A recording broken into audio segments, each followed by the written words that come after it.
processes and parameters of democracy with great assiduousness. This book tells the story of how this navigation occurred and details the specific role of particular individuals, political parties, the Supreme Court, the Electoral Commission, and the security services. Distinguished ladies and gentlemen, it is now my great pleasure to declare this book by Paul Adum Otri formally launched. I thank you.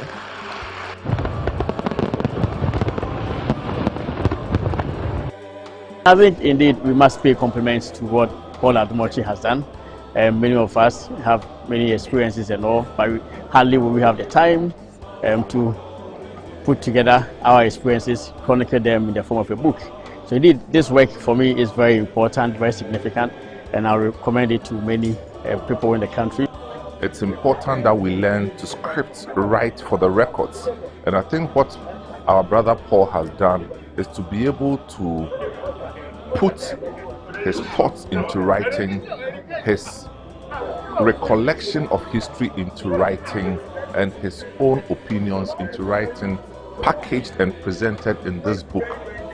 I believe, having worked with him for over 2 decades, that every element of the content of this book will stand the test of time.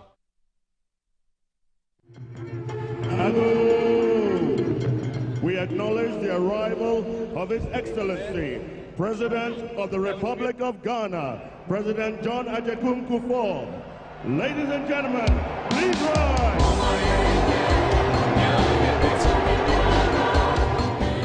John Agyekum Kufuor was born 80 years ago in 1938. He was born into royalty, into the 400-year-old Ashanti Kingdom in Kumasi in Ghana.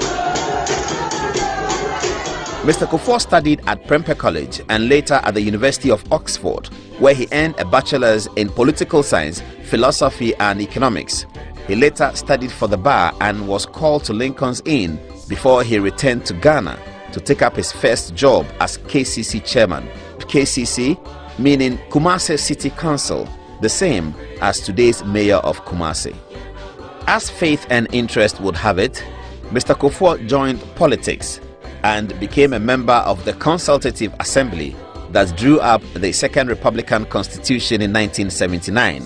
J. Kufuor was elected as a member of parliament under that constitution and became Deputy Foreign Minister at the age of 29. Here, Mr. Kufuor is seen in 1969 welcoming presidential guests to the inauguration of Prime Minister Kofi Abrefa-Busia. J.A. Kufuor's political career was however truncated by a coup d'etat led by this man, General Kutu Achampong. As you go home, remember that the revolution continues unabated. Politics returned in 1979 and once again, Kufuor was active. He won a parliamentary seat for the Popular Front Party in Ashanti. Here is Mr. Kufuor's own account of 1979. The campaign was a bit mad because the executions and the baying for blood and those things were so new and strange, traumatic to Ghana. Another coup d'etat ended the Third Republican Constitution.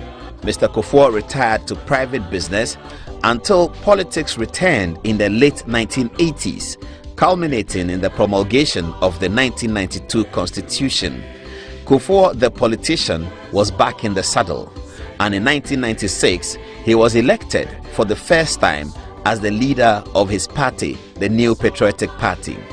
Here is Ghana Television announcing the story to Ghanaians the day after Kufuor was elected. Mr. J.A. Kufuor was elected presidential candidate of the New Patriotic Party at a National Delegates Congress of the party held in Accra yesterday. He polled 1,034 votes. Professor Albert Edubuahin, who won the candidacy in 1992, polled 711 votes, while Mr. J.H. Mensah, a minister in the Second Republic, had 110 votes. Dr. Jones Oforiatta, a deputy minister in the Second Republic, had 69 votes, while Dr. Kwame Safuedu, also a former minister, had 42 votes, with Dr. Jani Selby, a medical practitioner, trailing with 24 votes. In all, 1,997 out of the 2,000 candidates voted, while 7 voting cards were rejected. The Congress started off without Mr. J.A. Kufuor, one of the aspirants. When he did come, the chairman of the party, Mr. Peter Alhaji, was delivering his speech. What is important, ladies and gentlemen, is that at the end of the day, when one person emerges as our presidential flag bearer, all of us, in truth and honesty, to gird our loins and without denying or withholding anything from such a flag bearer, support him and back him to the hilt so that he will be accepted not just by our party, but what is more important, by the country at large.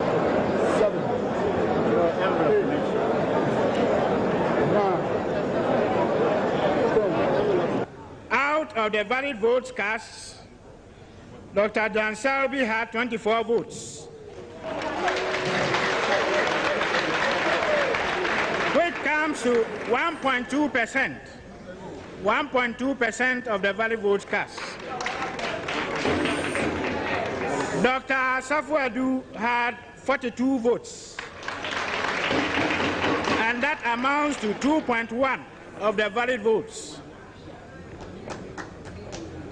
Then Dr. Jones Oforiatta had 69 votes. That is 3.5%. Then Mr. J.H. Mensah had 110 votes, which is 5.5% of the valid votes. Professor Dubuahi had 711, and that is 35.7%. Mr. J. Kufour had 1,034.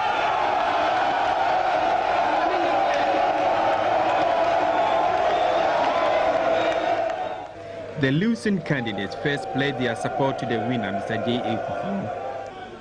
Naturally, I am disappointed, but I am not discouraged.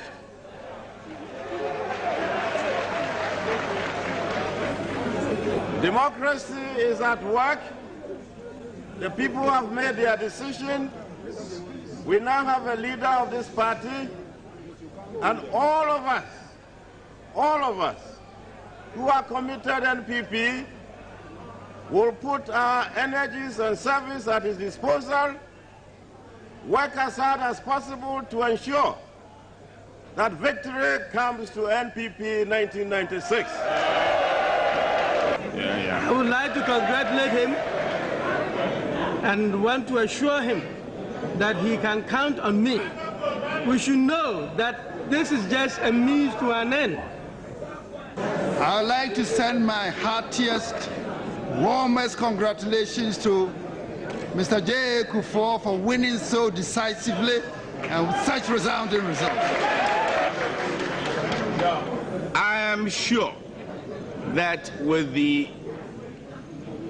Mr. J. Kufuor holding the flag of the NPP for the coming presidential elections, and more importantly, since he believes he will try and foster this alliance and make sure that victory is won in December this year. The contest is now history, and as is the tradition of our party, I resolve to work effectively with my colleague aspirants.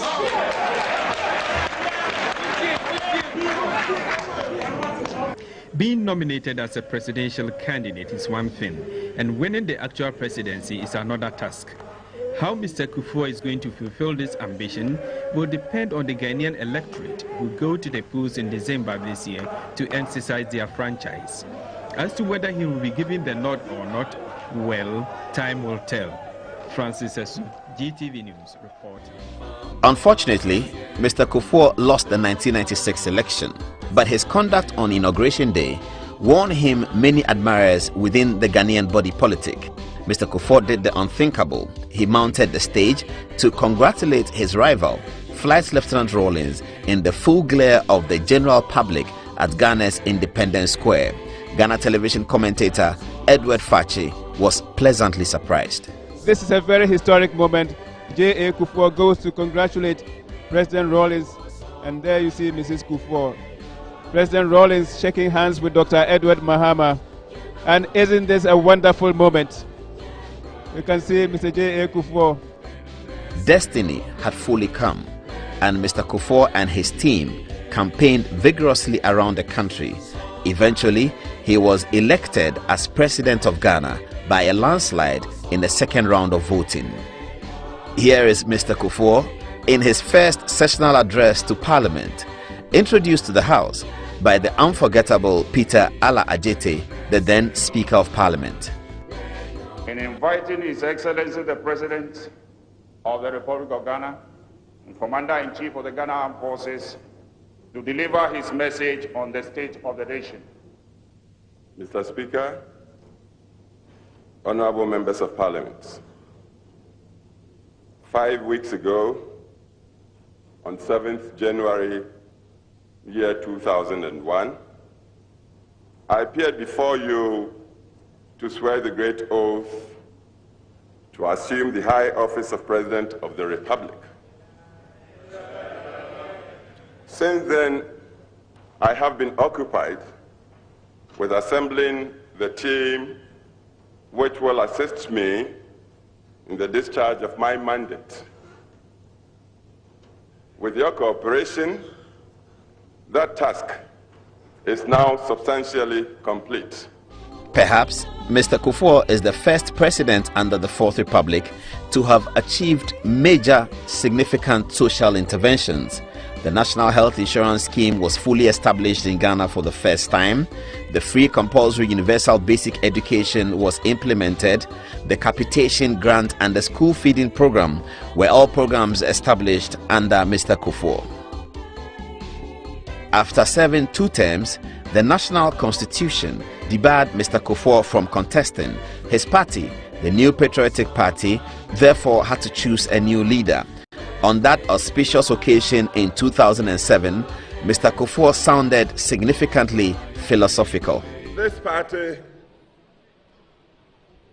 issues out of a tradition that is displaying attributes with a strong streak of spirituality. Seriously,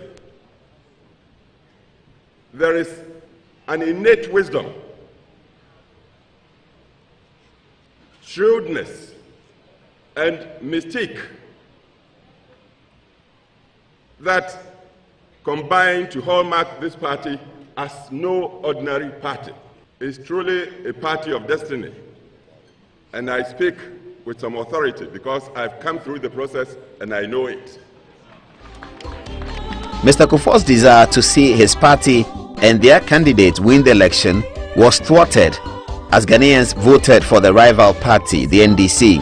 Mr. Kufuor showed high democratic skills in accepting the verdict when he addressed Parliament for the last time in 2008.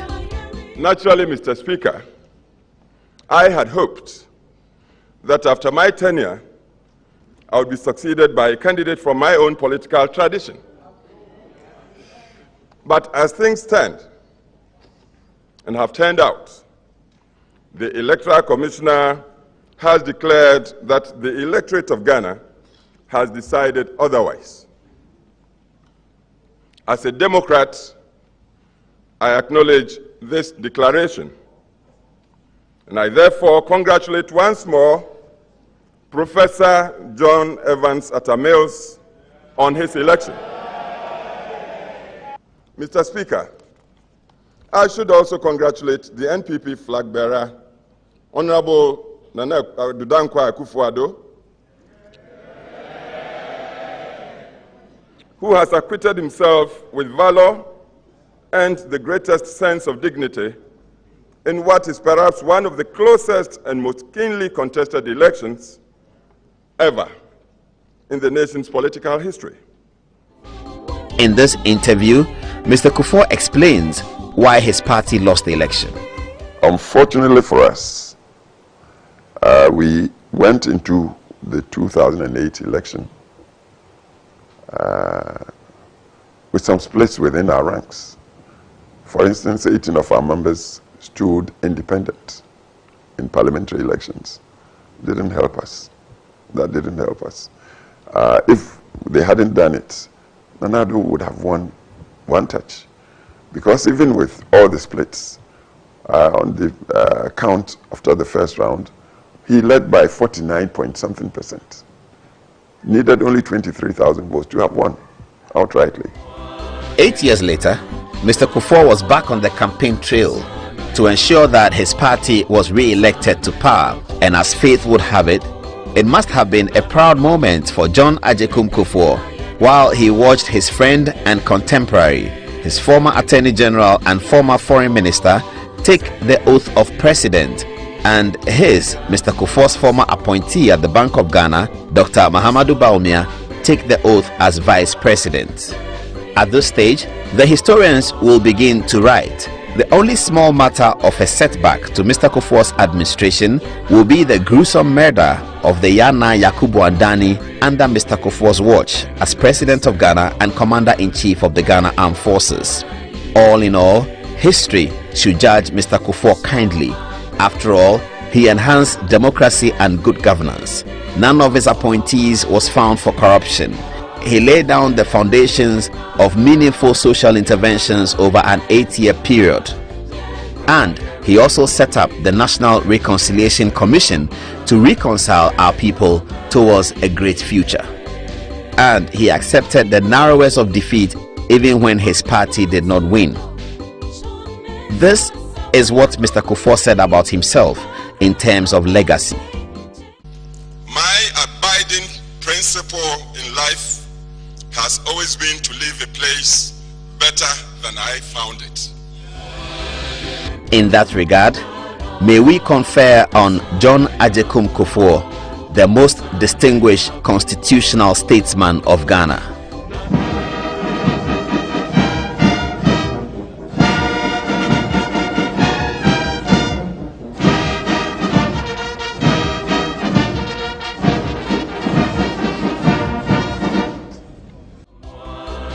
So, to J.A. Kufuor, we say, Aiko.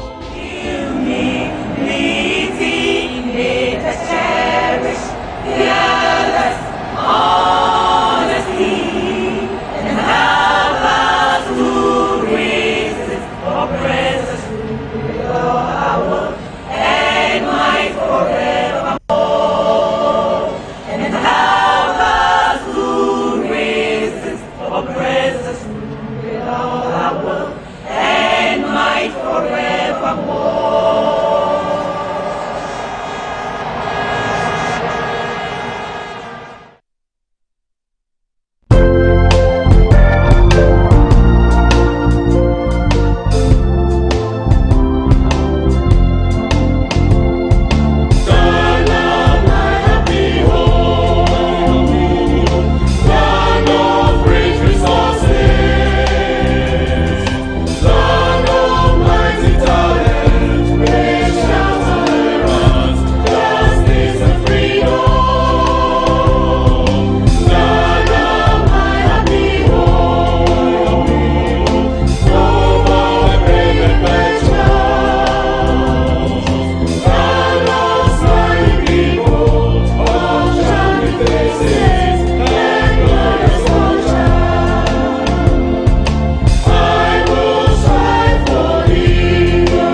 There's nothing worse than your multi-bet missing, but nothing better than having it saved. Bet Saver.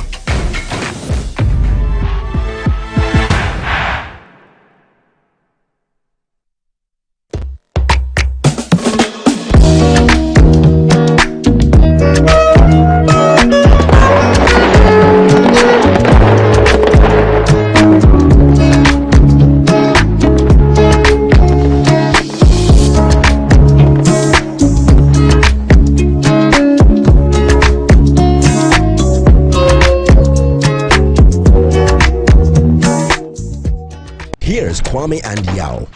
After hours of planning, both have locked in the same perfect multi-bet. Big win for United, over 1.5. And both teams to score in the London Derby. But who could have picked Leicester over City? Or a high-scoring game at the Bridge? There's nothing worse than having your perfect multi-bet missing. But there's nothing better than having it saved. Bet Saver. Win, even if your bet misses. Look around. Home also need a makeover. Mine clearly does. So we went to Ashroom and found the Como collection. It had everything we're looking for and more. Matching furniture for the entire home, designed with you in mind. Where's Como collection? Dressing up is just a breeze. Always ready with a perfect accessory. A magic dressing mirror. One look and you're ready to face the world. Or at least the kids. A bed perfect for young men who want a table that turns into a treasure chest.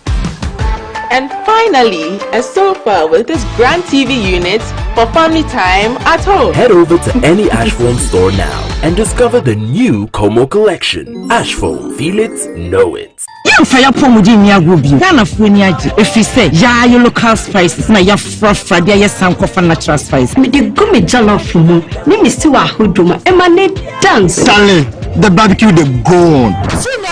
Sanko for natural spice, and one you use 100% natural.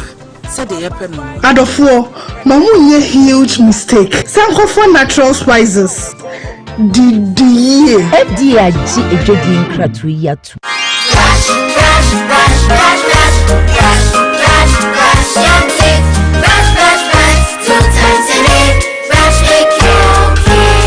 Hello my friends, my name is Calcate Toothpaste. Wow. I was made to be gentle on your gum but protected. I will protect your teeth from cavity, make your teeth whiter, stronger, keep your mouth fresh all day. And best of all, I'm strawberry flavored.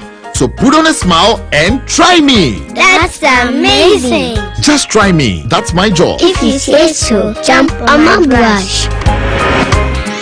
Makes your teeth stronger, chicky whiter, chicky stronger. Yay! You did it! I'm glad you like your new toothpaste. Don't forget to brush both day and night. Calcates. Happy smile.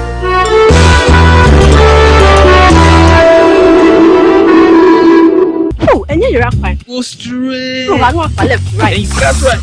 Ghana na ye wono. So when you do more, any data. Oh no! Abe, na here. Mr. Politakato. And you just come in here by you to be able to buy you. Oh, food to be here. Enjoy your craft. Akuya bulambu kotoman. Emua. Like they take to buy so. Go to the distributor and you give the original Politank. You get a sound? Politank. Papananka Sankasa. Sometimes the unexpected happens and the hero falls down in his own story. But he needs not stay down for long. Cosmopolitan Health Insurance is your trusted health partner. Whether an individual building a business, with Cosmopolitan Health Insurance, your medical care is our concern. For the best health insurance solutions for corporate institutions, groups and associations, families and individuals, choose Cosmopolitan Health Insurance from our over 700 accredited health service providers nationwide. Call us on 0302 540 668 or 0501 678-547 for all your health insurance solutions. Cosmopolitan Health Insurance, your medical care is our concern. Hey, pay right for who drilling. Hey, a Japan reject for Abama and so some dewa. Pay reject a darumanti, if you be a money shoe, and to so young crankre, a jumaku, in swan sorry, Namupe and so did you may be a dear, make out for pay reject the amount, and pay reject, Woma quadari our boho drilling, water purification, any bibiada a fat in shoe, Natie, pay reject in Kwane boho drilling company, or two somawa. Or sound super a brano, a babesha sending solity, and Sayo, one sounds with the Shishasu Kokra, a Broswa, Yede Babe Bo, a Mosika Semtiano Alcoye. Hehe, won't pay way now per day. With them, call them now. Flying, I was 0240-217253, 0240-217253. Pay right GH, since so young Quadia, and ye Maungua.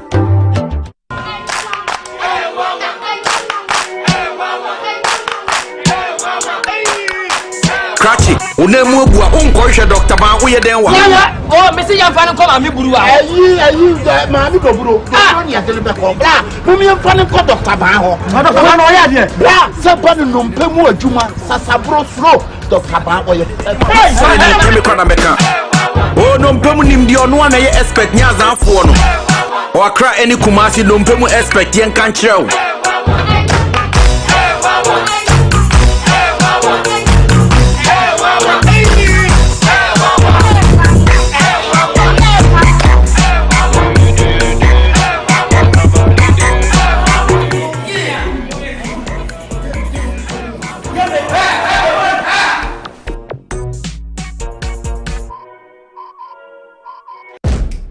There's nothing worse than your multi-bet missing, but nothing better than having it saved. Bet Saver.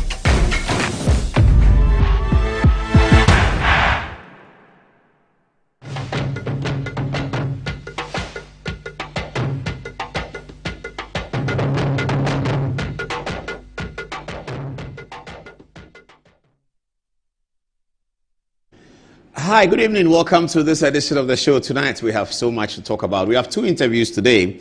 Lawyer J. Bafor was in all the processes at Team Fojo's house yesterday, the entire drama. We know that the day ended very well with Alhaji Mamadou Bawumia, the former vice president and presidential candidate of the MPP, visiting in Team Fojo and giving him the assurances that I believe that many of his party people were excited about. Many people have not seen the Dr. Bawumia in public in a while, and they were very excited to see him hale and hearty sitting within Team Fojo. We'll show you those photographs. For those of you who have not already seen it on social media, Dr. Bafor is not a doctor yet, but he talks like a doctor. He's a very brilliant lawyer. Lawyer J. Bafor will be here to show us the details, what happened when they came in, what happened after, what is the latest now, what will happen tomorrow, etc., etc. We'll be dealing with all of that. And then later on, I'm going to speak to one of the originators of Ghanaian civil society. As an old news reporter, I've been covering the news for a very long time. And all of those who have been covering news that long, remember the name Gloria Ofori. Yes, Gloria Ofori was a FIDA giant. FIDA is the Federation of Female Lawyers, and she was one of the giants of FIDA in the early part of constitutional democracy under the Fourth Republic. Gloria Ofori and her partner in those days, Nana Oyelitha, who is currently the Deputy Chief of Staff at the Office of President John Dramani Mahama, did a lot to encourage women's interest in public life and in political life. At some points, they even pick out forms to run for the assemblymen just to create more attention for the district level elections. Gloria and Oyelitha worked so hard to encourage women in politics and also to put pressure on the political parties to field women. In their day, they were heavily supported by Gladys Asuma, Christine Checha, and all of those women. Comfort Owusu of the NDC, may she rest in peace. I think Comfort passed, so did Gladys Asuma. May she also rest in peace. Christine Checha is still very happily with us. She was Ghana's ambassador to Benin, I believe, under Kufour, and later on she was chairman of Ghana Gas Company. So Gloria is in the studio tonight, and she's very concerned about something, about the sanctity, the safety, and the longevity of the 1992 Constitution. Her main concern is because she has also heard as many have, that some people want to remove the Lord Chief Justice, Gertrude Tokonu, from office on basically political grounds. That's what she's heard. Others have heard it too. We don't know whether it's true or not. But around the same time, we'll take you to the touch screen and we'll show you what the injunction in court yesterday was adjourned until further notice. We are hearing rumors that it might be listed for next week. We don't know, but that's the rumors we are hearing. We'll let you know what the plaintiffs in the matter wanted to say in the court if the Attorney General has showed up last week. We have a flyer on the Attorney General. We'll show it to you in a bit. But now, we want to be Ghanaian, and we want to be cultural, and we want to be respectful. Earlier today, a ceremony was held, attended by the President of the Republic, John Dramani Mahama, at the International Conference Center, the forecourt of the State House, I should say, or the forecourt of the State House. And it was a big ceremony, and everyone who is Ghanaian was glad that Ghanaians from all walks of life, big, small, tall, short, influential, not influential, government and opposition, all came together. Alhaji Asuma Banda brought Ghana together today. May he rest in eternal peace. We love you, Alhaji, and condolence to the family, especially to Mrs. Baba Banda and the children and all the big family in Kumasi, where they have been mourning Alhaji for weeks. We have a 6-minute tribute to Alhaji that we had rendered earlier, but we find it appropriate to do it again tonight, because today was the day that the big funeral was held. Alhaji Banda's memory brought all of Ghana together, led by the president, no less a person than the president. May we all live our lives to be useful to Ghana like Alhaji Banda did. Here's our tribute, which was played earlier some weeks ago when he died.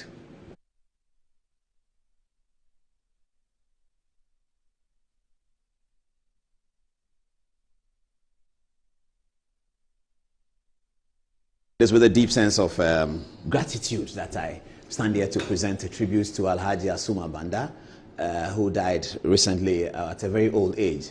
All of us young people had many encounters with Alhaji Banda, and we are excited that he allowed us into his corridor. I have a personal experience with Alhaji, and when I was studying in London, whenever he came to town, he would call me, and I'll go to his place in St. John's Wood, his office in St. John's Wood, and Alhaji will be able to manufacture wache in those places. And we had a very interesting time. I had been going to Alhaji and learning a lot from him. One of the things Alhaji would always say, in those days when I sit with him, I ask him that, Alhaji, are you rich? And that's always the question I ask him. He appeared on Good Evening Ghana once or twice, but I think Alhaji's best interview was one that he did with TV3 on hot issues. That was a very, very good interview, and I really enjoyed it. But sitting with Alhaji and you ask him, are you rich? And then he will laugh at you. And you ask you that, what is rich? And you ask him that he should tell you. So Alhaji had a definition of who is rich. And Alhaji Banda told me that who is rich is this: if you can do the thing that you want to do at the time that you want to do it, then you are rich. And it stayed with me for a long time. Many times we had that encounter. He always asked me, what did I tell you about rich? I said, if you can do the thing that you want to do at the time that you want to do it. So the first time he told me, I said, Alhaji, break it down. He said, okay, so I'm Alhaji Banda, I want a Mercedes Benz. I don't have to now be calling a bank and write a check and looking for loan. That's not rich. You want a bank, you just call the bank and then you get a loan. Alhaji Banda also revolutionized our airspace. Amtrak Air, for those of us who are old, Amtrak Air was really the go-to aircraft to go into Kumasi. Those days I used to wear for Asante Kotoko. Amtrak Air was such a useful, very, very useful addition to Ghana's aviation sector. Alhaji also had Maersk Line, so he was in aviation and he was on in the port. Alhaji did such an excellent job for Ghana. I call him the emeritus entrepreneur of Ghana, Alhaji Asuma Banda. May he rest in peace. We all know Alhaji Banda for many, many things, including the fact that he was very close friends with John Kufuor. Often, when you ask Alhaji, how old are you? He'll tell you a great story. And I'm sure that today that Alhaji has passed, some of us say he's 97, some say he's 96, some say he's 95. I'm sure the family would know. But Alhaji, in describing to you how old he was, will always use a very interesting story. He will tell you that if you want to know how old he is, this is the story. He will tell you that he used to hold John Kufuor's hand, the president, John Kufuor. He will tell you, I used to hold John Kufuor's hand. Now he calls him Kofi. He always calls him Kofi. He will tell you, I used to hold Kofi's hand to cross the road to go to government boys' school in Asokwa. Was it Asokwa where it was? I think so. No, it wasn't Asokwa. I think it was KJT somewhere, Kumasi. So Alhaji will say that if I'm holding his hand to cross the road, then I must have been about 9 or 8 years older than him. So if you want to know his age, Take John Kufuor's age and then add 9 or 8, and Alhaji says you'll find his age, because you really could not tell how old Alhaji was. He was strong, he was agile, he was funny, he was interesting, he was a man with great humility, and Alhaji Banda did so much, so much for Ghana. In 1996, he was the one who brought the MPP and the CPP together to form what they called the Great Alliance, which never was in those days. In 96, they were defeated by Fly Lieutenant Rawlings, but Alhaji indicated that he was prepared to spend a lot of his fortunes to set up Ghana's democracy right.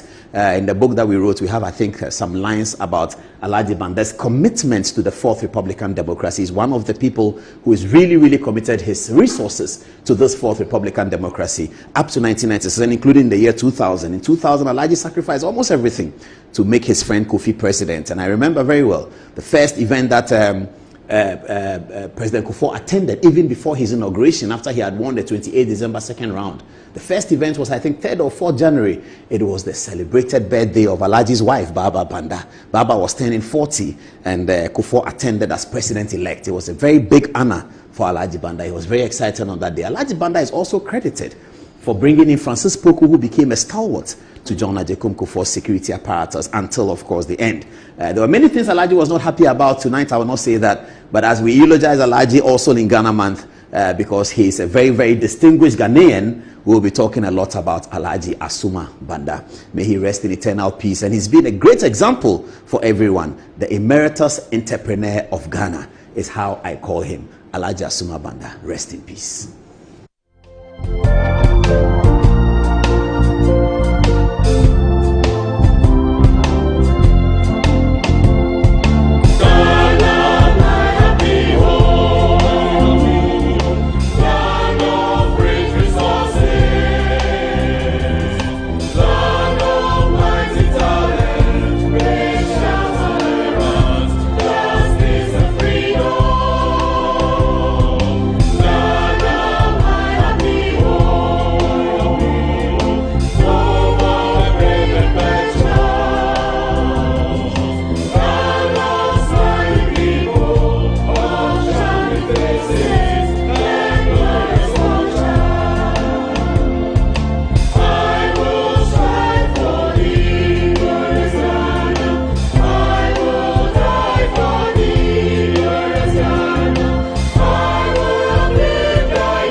Sorry, having difficulty with our touch screen tonight. I'm not sure what's happening. Maybe there are some people here. We need some 2 minutes to get it ready. So let's take some text messages if there are any, and then we'll come back on the touch screen. We're having some difficulties working on the touch screen. Is it okay now? No, they say they still need some time. Okay, answer by you first. What are people saying? Thank you very much, Paul. Our first message is coming from Alex Nyanko. He says, President Mahama and the NDC cannot intimidate Reverend Intim Fojo. The whole country is behind him. How dare the NIB arrest a certain MP whilst he could have been invited? God help us to resist oppressors who rule. From Yalfebu, he says, government and the security agencies should know that communicating threatening words and intimidating Honorable Intim Fojo on attempted arrest will never settle the allegations of drug trafficking and money laundering by the current government. But all they can do is to engage in a collaborative manner. From Kweku Opoku, he says, every attempt in the oppressor's rule will be resisted. State institutions were established to facilitate the Ghanaian objectives and not to serve political will and interest. Democracy needs to be respected. From Samuel Ofosuba, he says, the great men who served the country Ghana patriotically, the late Alhaji Asuma Banda is amongst them. Alhaji Banda was a man of principle, conscience and integrity. Ghana has lost an amazing man who loved all and sundry. May Allah receive your soul onto his paradise. And lastly, from Samuel Fosuba also, he says, my deepest condolences and commissaries to all the Banda family. Alhaji Banda, rest in peace in the bosom of Allah and the Prophet Abraham. Over to you. Yes, so still on the story of Raiden, Kweku Opoku says, good evening, Paul. The NDC has decided to turn our country into a banana one. Constitutionally, fundamental human rights is a provision in the Constitution. Every Ghanaian has the freedom and right to firstly speak out his or her mind anytime and everywhere. Secondly, the right to question the actions and inactions of government. Where did Ghanaians go wrong by voting the NDC to power? Is this the social contract Ghanaians signed with the NDC? Intimidation and fear will not put anyone to rest. What didn't the NDC say in Ghana under the NPP government? Some George, Okujetu, Kwasi Ofusu and co. said so many derogatory things against Nanado and Baumia, but no one of them was picked up by any NBI or BNI. JDM, this is not what you promised Ghanaians. And lastly, still on the story of Raiden, Mohammed Yusufa says, now is it a crime in Ghana to call on state agencies to investigate things that appeared suspicious? What kind of intolerant leadership is this? This is definitely uncalled for. Good to you. All right, so just like Annette said, there's a lot of conversation about whether or not Alhaji should be celebrated. So this one is from Oheneba Elisha. He says, good evening, Ghana is the most authoritative and informative evening political show in Ghana. Undoubtedly the best. God bless you, Paul, and the crew. Watching you live from Texas. Serenu Jonah says, the rest we voted for are setting aside their right to speak and to express your dissatisfaction on issues. Wallahi, we must rise to fight these cocaine dealers and rescue the country. Alhaji Bob says, good evening, Paul and the crew. Greetings to Vincent Eko Asifwa. Someone says, Alhaji Banda was born, fed, nurtured and educated by Ghana. He reckoned all what Ghana had given to him and amazingly gave what he acquired back to Ghana. He became a distinguished Ghanaian statesman who united all and sundry Ghanaians together as one ethnicity. He was apolitical. We must emulate him. May Allah give him a beautiful rest till we meet again. Baumiaba Jr. says, good evening, Paul. President Mahama should not be silent on the Boku conflict. He should bring peace as he promised them in his campaign tour in 2024 elections. Reality would always expose the NDC and Malam John. Interesting. And this one is lastly from Alex Nyako. He says, President Mahama and the NDC cannot intimidate Reverend Intim. The whole country is behind him. How dare NIB to arrest a sitting MP whilst he should be invited? God help us all resist the oppressors. All right, back to you, Paul.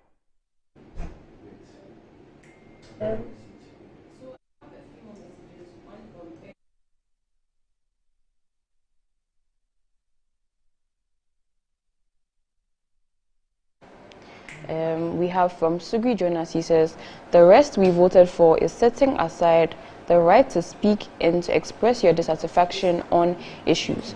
Wallahi, we must rise to fight these cocaine dealers and rescue the country.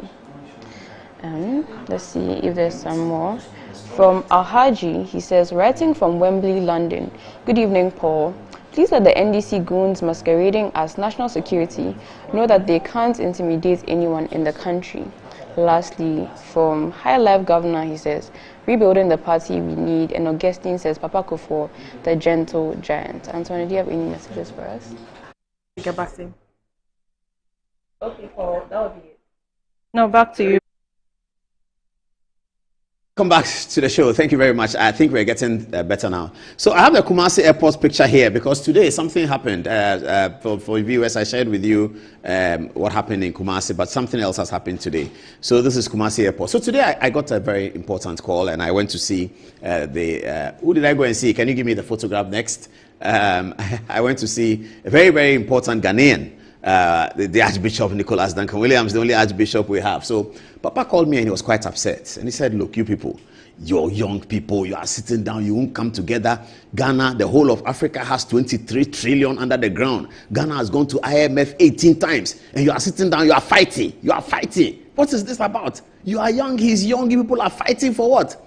I said, Papa, I'm not fighting. He said, no, what are you talking about? You are inside, he too is inside. What? I'm going to call him to come. There were other people there, so Papa called. We talked, had a long conversation, and at the end of the day, we made friends. So I met for the second time. Let's go to the next photograph. I met for the second time my new friend, Nana Poku. So we are not fighting, we are not fighting. This is Nana Poku. He was in white. He came from the Alhaji Banda funeral, and I like to tell you, viewers and everybody who saw the show, that we have had a conversation and it's fine. Do they want me to shift to this side of the screen? Okay, let me shift. All right, we've had a conversation and we are fine. We've understood each other. We are not fighting. We are good friends.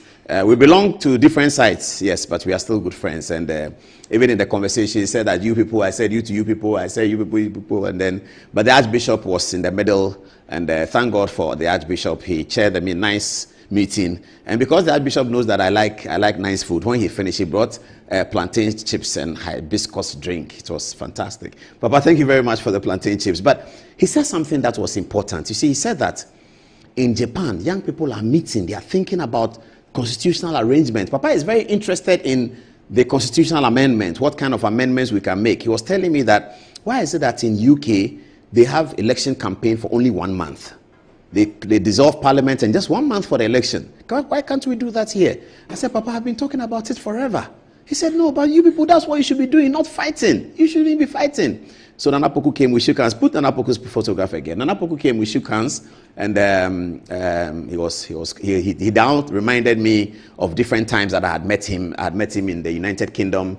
The last time I saw President Mahama, apparently, I think the last time I saw President Mahama, just before the campaign, I showed photographs he had Heathrow Airport. He said he was the one who took the photographs. Because I saw President Mahama with some people. I went to speak to him and a doctor whom I knew, and I didn't remember the rest. But he said he was one of them. And he now came to tell me things that have happened since January and what has been going on, etc., etc. At some point, he was telling me about the government thing, so he paused because he realized that maybe the things he's telling me. But we shook hands. He's a good guy. He's a nice guy. And we apologized to each other. And that was it. It was a good meeting. So please, Nana Poku is cool. I'm cool with him. He's cool with me. And there's no problem. He is a hard-working staffer at the office of the boss. And so I didn't make it to the Alhaji Banda funeral, so I was in black. And viewers, sorry, those of you who are laughing at my shoes, on program days, you see, because I was preparing on program days, sometimes this is how I look. I apologize for it. When I saw the Archbishop, I said, Papa, forgive me the way I look. He said, but why? I said, I'm inside the work. He said, it's okay, you're looking good. Yeah, and then, so the Archbishop's house is an amazing place, so you should see it. He has a house in, I won't mention where it is, but it's in Accra, in a very good area, one of the best areas in Accra, and we were there and we had a good time. I also saw Prophet Joel. I've not seen Joel for a very, very long time, but I saw him today. So just to say that the Kumasi unfortunate story that I showed you has been overcome. Nana Poku and I are best of friends now, and we'll meet again. So Nana Poku, thank you very much. We'll meet again. Please put the Archbishop's photograph there. Let me ask for more of the plantain chips and the hibiscus tea. Papa, your love for this country and your love for the youth and how you want the youth to come together and help Ghana and forget about NDC, MPP. The youth must just push ahead, as you say. that we should push ahead, have ideas. He says sometimes you people, you don't even have ideas. How are we going to get the gold out of the ground, the diamond? He asked me that, are we going to sit down and go to the IMF the 19th time? I never thought about it. I never thought about that. He said, we've been to IMF 18 times. What is you, Paul, you, in your small way, what are you doing to ensure that we don't go to the IMF the 19th time? Nana Poku, what are you doing to ensure we don't go to the IMF? Why are you people fighting? Let us think about how we can resolve the problems of this country, because this country is a great country. And then we got into prophecy, what's going to happen in the next election. Papa was laughing. You see, Papa doesn't answer the question. I said, Papa, so who's going to win the next election? Then he laughed. He said, that's not important. Make sure that we don't go back to IMF. Make sure that we have a country. And then you people are always fighting. I told Papa that, but the NDC people, every time they are doing aura, what is all that? He said, but the NDC people say, you people too, you steal money too much. And I said, oh, Papa, but this, they are aura. He said, let us fix the country. If the country is fixed, there's no need for anybody to steal anything. But if you keep the country like this, then that's what is going to happen. So you people must come together and let's work. Let's find out. He said by now, he said the Dubai people, they have a 100-year plan. Japan, they have a 100-year plan. United Kingdom, they have a 100-year plan. Here in Ghana, even 1-year plan, if you ask, we don't have it. He said if you ask Ghana that next year by this time, what kind of roads do we want to see? But I forgot to tell Papa that Nimoy Thompson has a 40-year plan, but you are not using it. You know, so Papa, thank you very much. That's your commitment to the youth and your commitment to the nation, that we must not go to the IMF the 19th time. I'm sure that once you do the spiritual side, the physical side will be done, and we will not go to the IMF the 19th time. Thank you very much, the commanding Archbishop. So that's our story. That's what happened today. We had this meeting, and everything is okay. All right, let's move now to political TikTok. There had been some violence on social media today. Please, I'm talking about A+ and the Attorney General. There's been some serious violence on the social media. Do you know what A+ is talking about? Are they going to get it for me? I want Archbishop's pictures to leave. They're going to get it for me? Oh, it's not ready yet. Okay, so what do they want me to do? Political TikTok? Sorry, viewers, the screen is disturbing. Fortunately, we have 2 interviews, so we might not need it that much. So should we go and run our first interview? Okay. Well, I'm so disoriented. Sorry, viewers. Okay, let me take the second break. And let's prepare ourselves. I don't know whether Dennis has been sabotaging the program. Dennis, how can you, my IT guy? Maybe it's NDC. Do we have a second break? We have a second break. Viewers, I'm sorry, let's take the second break. About 4 is in the studio. Gloria Ofori is coming, and then we'll have our conversation. But I need to show you certain things. I have a political TikTok, I have Kobe Mensah's video. I have a few things to show you, but the screen is frustrating us. We'll be right back after the break.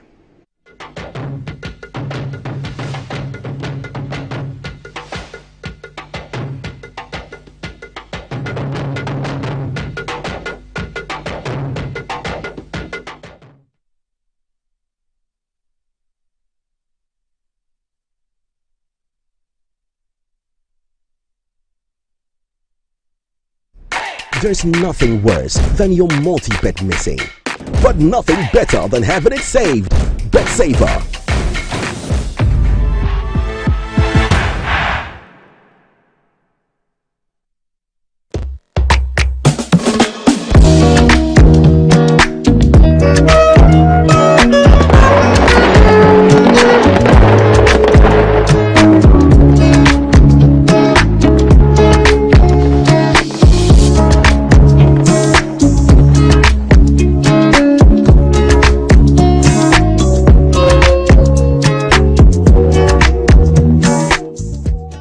To get polytank. Oh, and you're fine. Go straight. No, I want left, right. That's right. Ghana na ye wono. So when you do more, any data. Oh no! I beg, na here. Me pe polytank at all. And you just come in here by you to be able to buy you. Oh, food to be and enjoy you kura. Akuya bulambo kotoman. Emua. Like they take you buy so. Them to be go to the distributor and you give the original polytank. Company we get a sound. Polytank, Papananka Sankasa.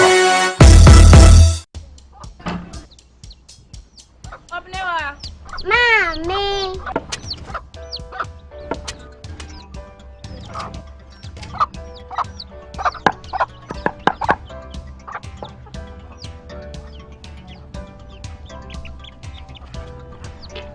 Michelle say. Fe. Ah.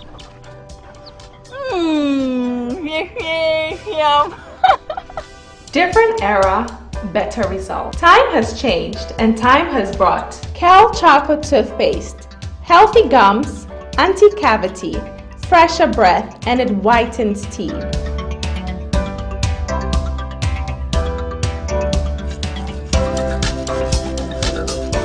Kel Choco Toothpaste. Sankofa. Yenchi. Kel Choco Toothpaste. Happy smile.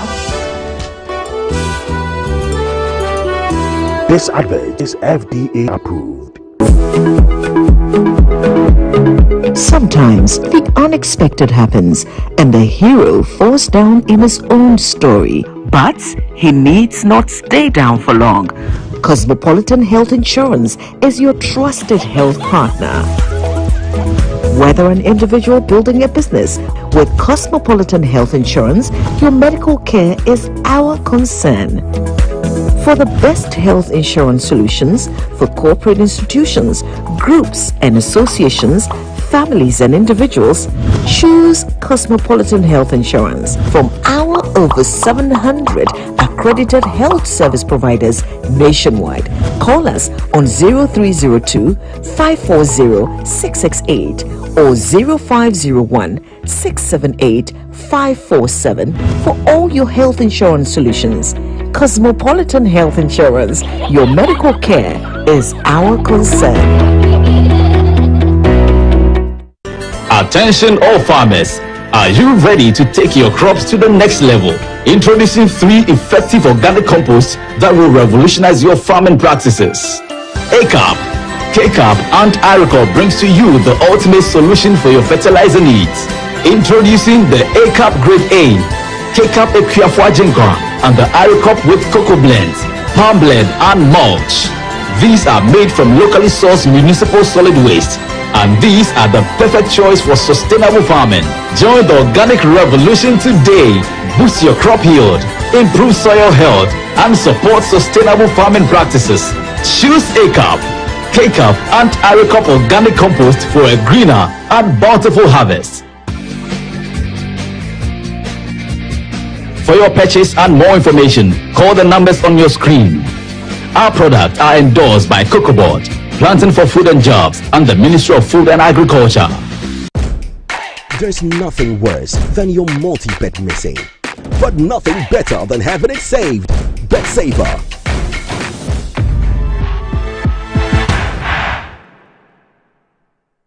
Is also credited for bringing in Francis Poku, who became a stalwart to John Ajekupo.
are getting somewhere with the screen, and Gloria Ofori was taking her seat as well.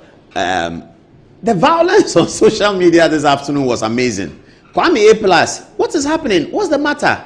What is the issue? He says, you are corrupt and a thief. If you joke with me, I will expose you more. A+ fires at, hey, please, these are the words of Kwame A+. They are by no means our words. We do not know about what he's saying. But he's talking about the government lawyer, the leader of the Bar Association, the leader of the Ghana Bar Association, the learned Attorney General, a member of the General Legal Council, a member of the Judicial Council, the most important barrister in Ghana, the Attorney General. Kwame A+, a member of parliament on the side of the Attorney General's party, says, you, the Attorney General, you are corrupt and a thief. Hey, if you joke with me, I will expose you. When I saw, everybody sent it to me. I said, hey, wait. So I was trying to reach A+. I couldn't reach him because we've been talking over the last, we've texted a few times. You know, I even invited him to come on the show. Let's talk about the 400,000 wahala. But this is what he said. Now, viewers, I don't know whether you get my confusion. A+ is on the side of the NDC. He's not MP, he's NDC. Many years ago, he played Abembebo, Okujeto, Nipa Befa, Contrast Beba, Okujeto, Nipa Befa, and all that. But that's okay. But today he goes after the boss of Oral, Operation Recover All Loots, their boss, Dominic Ayini. I don't think any member of parliament in the history of the Fourth Republic has said such dastardly things about the Attorney General. It's never happened. For the period I've covered politics in Ghana, I have never seen. Okay, let's go to the Attorney General. So we started with Tony Forson. And forgive me, I should have made a correction. The other day I put the former Attorney Generals on TV and I referred to a man as called Swansea. It's actually Anthony Forson Sr. Because his son called me. He's a very good brother of mine. He called me and said, oh, but you put the old man on and you said he's called Swansea. I said, yeah, I beg. And I have not been able to correct it. It just occurred to me. I'm very happy I've remembered. So that photograph I showed today, our touch screen is not reliable, so I can't go back to it. But I'm sure in subsequent programs I'll go back to it. The photograph was Anthony Forson. So that was Anthony Forson. Then there was Obeda Samoa, of course, for the long time. Then there was Nana Kufuor. Then there was Papa Uswan Kuma. Or was it Ayikwe Otu? No, Papa Uswan Kuma. Then there was Ayikwe Otu. Then there was Joe Gate. Then there was Betty Mold Idrisu. Then there was my lecturer, Benjamin Kumbo. Then there was Martin Amidu. Then there was Marietta Brew. And then Gloria Kufour, Godfrey Dame, and Dominic Ayini. No Attorney General, it's never happened, has had a member of parliament use these words about him. You are corrupt and a thief. Hey, Kwame A+, are you sure that against the most important barrister in Ghana, you can prove these things in a proper forum, not in a conversation forum like Metro TV? We are not under oath at Metro TV. On Good Evening Ghana, nobody is under oath. But Kwame A+, if you get into a proper forum, will you be able to prove these things? But A+ seems very confident. He seems very, very, very confident. He says the Attorney General is corrupt and he's a thief. And that if he jokes with him, he will expose him. But the thing I don't like about these people on social media is a threat. If you do, I'll say, if the man has done something wrong, and something wrong he's done is against the republic, is against democracy, let's say it. They always threaten. Okay, maybe A+ wants a call. He wants to get a call and then they will settle it. I'm guessing so. Maybe there's a call somewhere. Attorney General, if you call A+ and settle it, it means you have something to hide, though. Attorney General, if you don't allow the bout to happen, the WBC bout, if you don't allow it to happen, and you make a phone call or you get some people to make a phone call to Ofakwame, and Ofakwame doesn't continue, we will know that a phone call has been done. And it will make people worry because there are some people who trust you, Attorney General. They think that you are clean and they think that A+ will clear off. And they are celebrating you tonight in spite of this. So if they hear that you have made a call and something, so, but A+ too, the words are too strong. Corrupt and a thief. A thief, pa. The Attorney General is a thief. The boss of Oral, Operation Recover All Loot. I saw a social media post from an NDC lady that said that Operation Recover All Loot has now become Operation Recover and Keep. And I said, what is going on here? So I sent it on NDC people that, hey, there's a problem in your place. So your lady, one of your loudest ladies on social media says that Operation Recover All Loot has become Operation Recover and Keep. Are they recovering and keeping it? Then we should go and catch them, the people who are recovering and keeping it. Because if you recover, you send it to Bank of Ghana. Or you send it to Ghana Revenue Authority. But if you recover and you keep, 3 months into John Mohammed's administration, and our 100-day documentary is being prepared. Today, the guys reminded me that we have 7 days for the 100-day documentary. Boss, are you ready?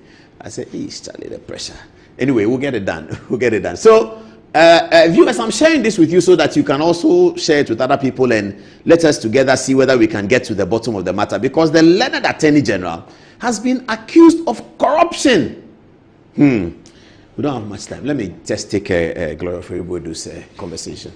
And Auntie Gloria, I had introduced you as the founder of civil society in Ghana. And I've never had the opportunity to say this to you, but it's amazing to see you still around. The work that you and Oye did to encourage women into politics, it was amazing. And I had the privilege of being a reporter, following you around everywhere and doing your press conferences. From Joy, right? Those days I was at Joy, yes. I remember when you guys picked the forms to run district assembly elections, just to encourage women to do it. You guys did a fantastic job. I don't remember what your role at FIDA was at the time, but I think you had... I was the executive director. Yes, you were the executive director of FIDA, yes. And yes, that's the umbrella that you had used to move on this thing. And you were very much appreciated by the Gladys Asmas, Christine Checha, Comfort Owusu, and all of those people. Yes, you did such a fantastic job. Supportive of me. But in this country, we don't often remember these things. I mean, those people like you and Oye were those who made women want to participate in public life at the beginning, because we had just come from the coup, and all the women were not interested in this public life thing. But you moved on and encouraged the young people, and then today you have young people in parliament. I mean, we couldn't have thought about in '96 that we have a 30-something-year-old woman in parliament. Today we have them, and I think it's credit to you. You've done a fantastic and amazing job. So when I heard that you were worried about something, I was worried too, that when people like Gloria Ofori are worried, because I'm sure you sat back knowing that the work has been achieved, it's going on. Young people, young women are participating. But when I heard on Asasi Radio that Gloria is talking about something she's worried about, I said, hey, that's why I called you, and thank you for coming. So you are worried about the Chief Justice processes. But the Constitution guarantees it, says that where you want to, the Constitution knew that maybe one day we might want to remove a Chief Justice. So it puts it there. What's the problem with that, Auntie Gloria? Well, don't forget that we have the Constitution in law and in practice. We are a constitutional democracy, right? We are just 30-something years old. The presidential system of government that we are looking at, which is the United States system, has never removed the Chief Justice. And I mean never. Do they have those provisions? Never. The provisions are there in theory, okay? But in practice, they have never, okay? When you go to their constitution, yes, a Chief Justice of the U.S. can be removed through an impeachment process. First, impeachment by the House, by a simple majority vote, and then a trial in the Senate. The only time they tried to use it, only one Supreme Court Justice, Samuel Chase, in 1804, he was even the Chief Justice, has ever, been impeached. But even then, he was acquitted during trial by the Senate. So, in a matter of constitutional democracy, there are some offices that are untouchable. That's all I'm saying. And one of those offices is the judiciary, and particularly the head of the judiciary, the Chief Justice. Unless we want to remove the Chief Justice every month, then let's look at the president. Even with the president, the Constitution provides for the removal of the president. And one of them, which made me laugh, was that if the president does not, is performing something which is inimical to the economy or the security of the state. And I'm like, economy, then we'll remove our president with every budget. Read that provision again, Article what? Oh, Article 69, Clause 1, 3, first, the president, the grounds on which he can be removed, which is similar to grounds on which our judiciary, our Chief Justice can be removed. Willful violation of his oath of office, and then conducting himself. No, I like the economic thing. In That's a what I want to manner. hear. 69.3, you said? No, 69.1, Article 69.1, Article 69, Clause 1. Okay, I got it. 2. Clause 69.1. Okay, 1 it says B2. B2. B2, eh? Uh-huh. Okay, so let's say it says the president shall be removed from office if he is found in accordance with the provisions of this article A to have acted in willful violation of the oath of allegiance and the presidential oath set out in the second schedule 2, or in willful violation of any provision of this or of this constitution. Yeah, you're right. We can get it. Or to have conducted himself in a manner. To have conducted himself in a manner which brings or is likely to bring the high office of president into disrepute, ridicule or contempt. Oh, we can get plenty. Or prejudicial or inimical to the economy or the security of the state. Inimical to the economy. Somebody can say that the president passed e-levy. It's inimical to the economy, so we should go ahead. I mean, so at the end of the day, it's so ridiculous. It's never done. And when we look at C, it says incapable of performing the functions of his office by reason of infirmity or body, okay, or body or mind. Look at, we had a situation where President John Evans Atta-Mills, may his soul rest in peace, one of my best lecturers, was, incapacitated, yes, health-wise. Yes, but we never did that. We never dreamt of removing. We didn't even start it. No, I think you're it's right, a constitutional democracy. In the Look US, at even the Justice Rehnquist, the Chief Justice, got to the point where he could not even walk. When he's sitting, he slumps his chair back and then nobody knows whether he's asleep. But nobody removed him. How about President Biden, who said finally that he himself will not contest elections? There were so many times, like number of times that he was believed to have fainted or and that's clear. Something. Fainting in public is obvious that you are not strong. But for the sake of constitutional democracy, which we believe in for purposes of our development, our future, and sustainability of our youth, their development, we don't mess with our democracy. We don't mess so with what do we do with the Chief Justice who is doing something wrong? Doing something wrong? Yes, or has done something wrong.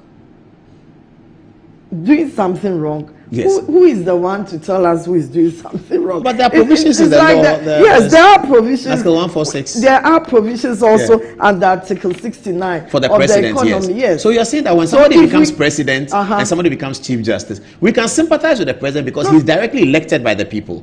But a Chief Justice is appointed, and you say that of the Chief somebody Justice, will ask you, is he above the law? The role of the Chief Justice and the role of the president are sacrosanct to our constitutional democracy. Does it include the vice president? They have similar provisions. When you look at the Speaker of Parliament, when you look at the MPs, it talks of how they will vacate their offices. It's silent on removal because there are processes on how a speaker can vacate his office or how an MP shall vacate his seat. But if you realize with the removal, there's only the position of the president akin to the position of the Chief Justice. So my question is, those who drafted the Constitution knew exactly why there are provisions for the removal of the president, which is the grounds. The grounds are similar to that of the Chief Justice. And when we look at it, so it means that it's in theory, but it shouldn't happen. It's in theory, but it shouldn't happen. It shouldn't. Otherwise, we'll change our presidents every when you say that, when somebody becomes Chief Justice, and then we'll also change our Chief Justice. You remember the last Chief Justice? We kept reading about petitions, but the Supreme Court did not. The president dismissed those petitions. President Kufour dismissed several petitions on Chief Justice. We had Justice Doche and all of them. They did not go into that because they understand the import of the judiciary and the position of Chief Justice to our constitutional democracy. Let's not treat our democracy with frivolity because it took ages to get even. At first all the coups came in after 2 years of a democratic government. This is the first time in 32 or 3 years that we've had a sustained democracy. Are we thinking of a democracy that the rules and the principles and the practices are changed at the whims and caprices of parties, political parties, ethnic groups, civil society leaders, individuals. Let's not be frivolous. Let's not toy with our constitutional democracy. A president has never been removed, even though there are grounds for it in practice. Likewise, a chief justice has not and should not be, because before the person gets to that position, we know what they go through. You should be a person of moral, you have to be high moral standard. You appear before Parliament's Appointments Committee. All the time they do. Yes, and you should have I think you are right, because the Chief Justice can be sued whilst as Chief Justice if there's a problem. He can be sued, can't he? Yes, a Chief Justice can be sued. Which article are you referring to? No, I'm just saying that as part of the remedies, where somebody will say that, do you therefore mean that somebody becomes a Chief Justice above the law? One of the remedies is that you can take legal action against the Chief Justice. If for some reason, Eniyabwa was sued, wasn't he, by these But you can't people. remove a Chief Justice. No, not the removal. I'm just saying that the remedy, not suing the person to remove the person, but when the person has done something wrong, you can take legal action. Whatever can be done that will not threaten our constitutional democracy, we should do it. In practice is in order. But not when we are just nurturing our democracy and then we are listening to everybody and jumping and running around looking to remove our Chief Justice or our president. It doesn't work that way. We know why. Are you worried because you heard something? Heard what? I've not heard anything. We've all heard about so many petitions, but I think there should be, 1 or 2 petitions or something, but I think that they should be treated with the disdain and the contempt that they should, Are you saying that because I don't see why. There had been petitions against the Chief Justice, but we didn't hear you speak. There was a petition against Justice Tokonu. In the last days of Kufour, there was a petition against Justice Cotton. But there was one against Justice Sophia. Yes. Yeah, there have always been something. But you didn't complain about those like you're doing now. Oh, I think I didn't complain about it because it was treated with the disdain and contempt that it should be treated. And you are suspecting this one might not be treated with the disdain and contempt? This one, I'm in the studio because you find that something which is of, public interest. The public interest, and I'm here to inform the public, just as you also owe a responsibility to the public, that we should, as usual, look at our constitutional democracy, and then anything that threatens the removal of the president or the removal of the Chief Justice should not be, even condoned or even. So are you advising the Council of States in free advice that they should dismiss the application? They should not find the prima facie if the time comes for them to do that. They shouldn't. Or are you expecting the Supreme Court to grant the injunction? What is your expectation? The Council of States is also provided for under the Constitution, yes. Right? And they are also supposed to uphold the constitutional democracy of our baby, our baby democracy. So I will humbly, advise the president, the Council of States, the Supreme Court justices, all those who are, in theory, expected to be involved with the removal of the CJ, to look at our constitution that in practice is never been done. America, which we are emulating, has never done it. And we can't also do that unless we want our presidents and especially the two key institutions which the Constitution has provided for with similar grounds for removal, unless we want to look at them as something that we can just brush aside. The president, when you look at the removal of president, the president transcends partisanship. The Chief Justice and the judiciary are transcending partisanship. It's only Parliament and the Speaker, the legislature, where they talk of vacation of seats. And we know seats are usually partisan. Vacation of seats. And the Speaker can either be, appointed from members of Parliament or those who are qualified to be members of Parliament. That's where the partisanship comes in. And so they don't even have provisions on removal.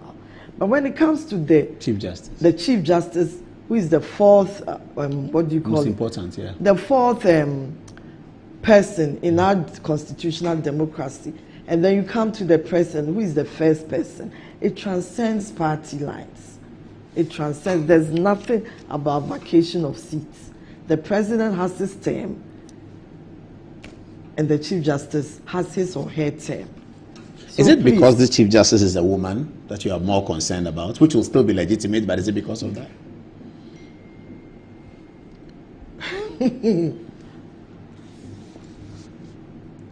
Yes, madam. I wonder sometimes. I really wonder, because I remember the last time I was on Asasi Radio, where I made my submissions. One of the panelists mentioned, oh, you know, and the woman and all that. I asked him to retract that statement because from experience, when people start looking at the gender, you know, we have to look at the opposition as a position of constitutional authority, irrespective of whether of the gender of the occupant. But when people start zooming into gender of the occupant, then you start looking at the problem of subtle or unconscious sexism or bigotry. I apologize. I'm not doing that. So when the what do you call it? The panelist said, oh, and the woman, I said, hey, please be careful. It ranks of sexism, it ranks of bigotry, but please, maybe you are not aware, so I'm just giving you that information. And he said, oh, okay. Some of them said, okay, he didn't mean anyhow, but we are women. We've come through a lot, and I would say that I don't want to believe it's because of the gender. That would be so pathetic, and that would be so unfortunate, because when it comes to qualification, the Chief Justice, irrespective of her gender, has risen through the ranks. She's beyond that in Ghana. We've had 3 female Chief Justices. So I'm just saying that is your interest heightened because it's a woman? My interest is heightened first because of constitutional democracy. Okay, and then I will say that my interest is also heightened because of how the public is going on about it, and statements like, oh, the woman, and I'm like, she's not an ordinary woman. She's qualified. She's experienced. She has the expertise. She's been on the bar. She's been on the bench for ages. What else do we want? Let's. So you don't want us to even consider the petition, whether it's reasonable. You know, please, you don't want us to go into all that. Please, the practice has been not to consider these petitions because they are frivolous and they should be treated with the contempt that they deserve. How do you know the petition is frivolous? Have you seen the petition? Did we ever see any of those? No, we don't see it. It's in camera, blah, blah, exactly. Blah, we didn't see any of those. But you said petitions. They are frivolous. We didn't, because at the end of the day, we are looking at the practice, and upholding our constitutional democracy, and not allowing it to be, you know, wrecked into pieces by individuals, by parties, by political groupings, by, you know, people's prejudices and bigotry.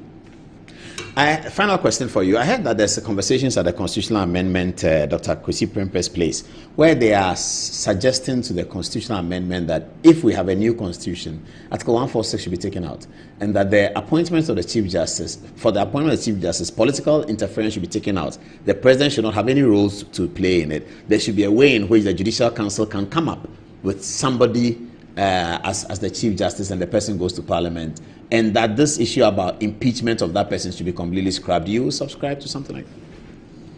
I would say that in established democracies, you know, they look at the executive, the judiciary, the legislature. The executive is akin to the judiciary. Okay. Recently, when on 7 January, if you remember, 7 January 2025, when we had no president for a few hours. There was no president. Yes. There was no vice president. There was the Chief Justice in charge. There was no Speaker of Parliament. The Chief Justice was in charge because the Constitution says so. There was no vacuum of authority. Yeah. And because of that, we should realize that if we want our country to progress, if we want us to develop, and we don't want to descend into the previous, you know, lawless, what do you call it, era of coup d'etats and lawlessness and kangaroo courts and lack of natural justice and all that, then please, it behoves on all of us, particularly the youth who are up and coming, to ensure that our constitutional democracy is upheld, the institutions are supported, respected, and we do not allow any frivolity to destroy our institutions. Because when we have constitutional democracy, we get our development. Very well said. Very well said, Gloria Ofori. We'll follow up. We'll follow up with what happens at the in the process. Now we know that there's an injunction. I don't think we should spend our taxpayers' money on any process that will undermine our constitutional democracy. And so I'm calling on the people of Ghana, especially the youth, that this is your future at stake. Okay, some of us have retired, we are moving on, but if you want development, I have lived through coups and lawlessness, and I've lived through a constitutional democracy, and I know the benefits. Fight for it, stand for it, and don't allow anyone to mess it up. That's wise words from Gloria Ofori. Let's go to Commonwealth Hall, the Banda's charger, and then we'll come back and continue with the show. We have to see of Gloria Ofori very nicely. Thank you.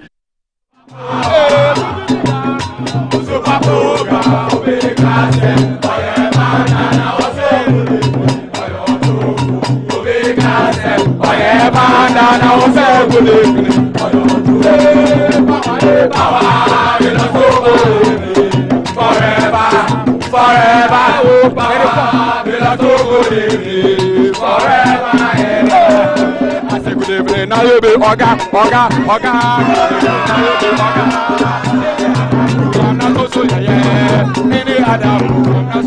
Oh, good evening. Now you be oga. Good evening. Now you be oga. Any other program, that's so any other program, that's so Super program, big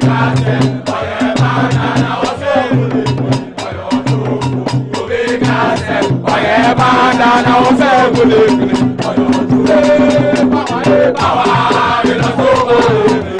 Forever, forever, forever. I say good evening. Now you be oga.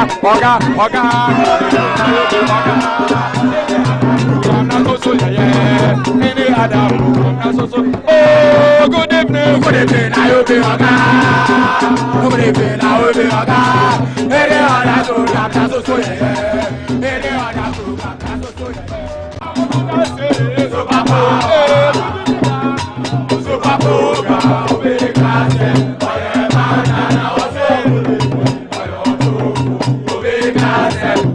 Banda now say good evening.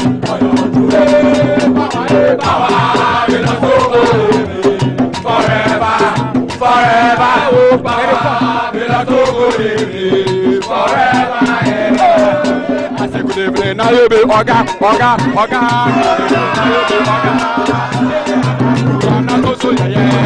Any other oh, good evening. Now you be oga. Good evening. Now you be oga. Any other program, that's so any other program, that's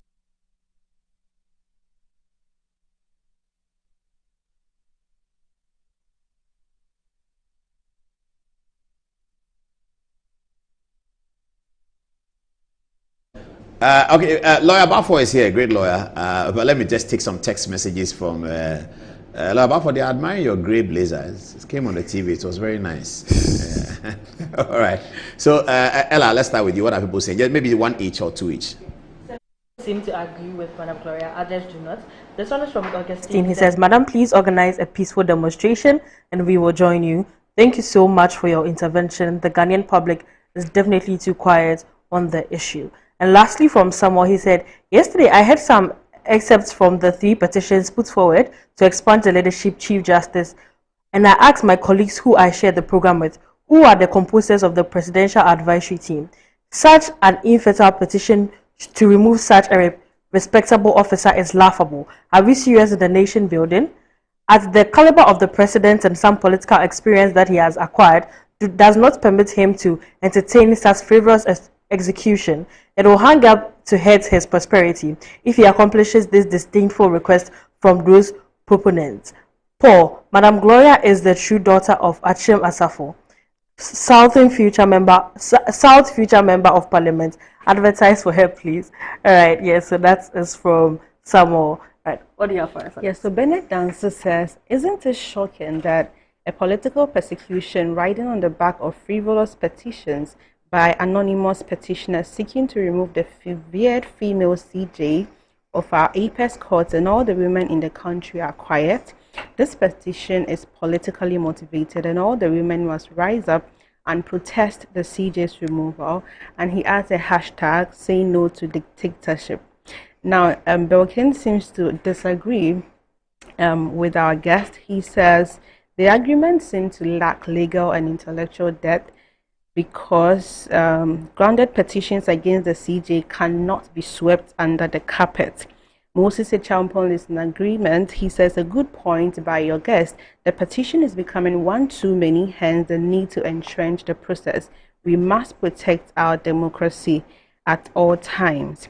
Now, Fred Mason Yako says the plan to remove the Chief Justice was a plan by the NDC in opposition. The removal is a plan for the NDC to appoint a new Chief Justice that would empanel the NDC biased judges to allow John Mahama contest for a third term in office. Another plot is to remove the electoral commissioners, and one of the way is to remove the Chief Justice so they can run with all the evil agenda they have.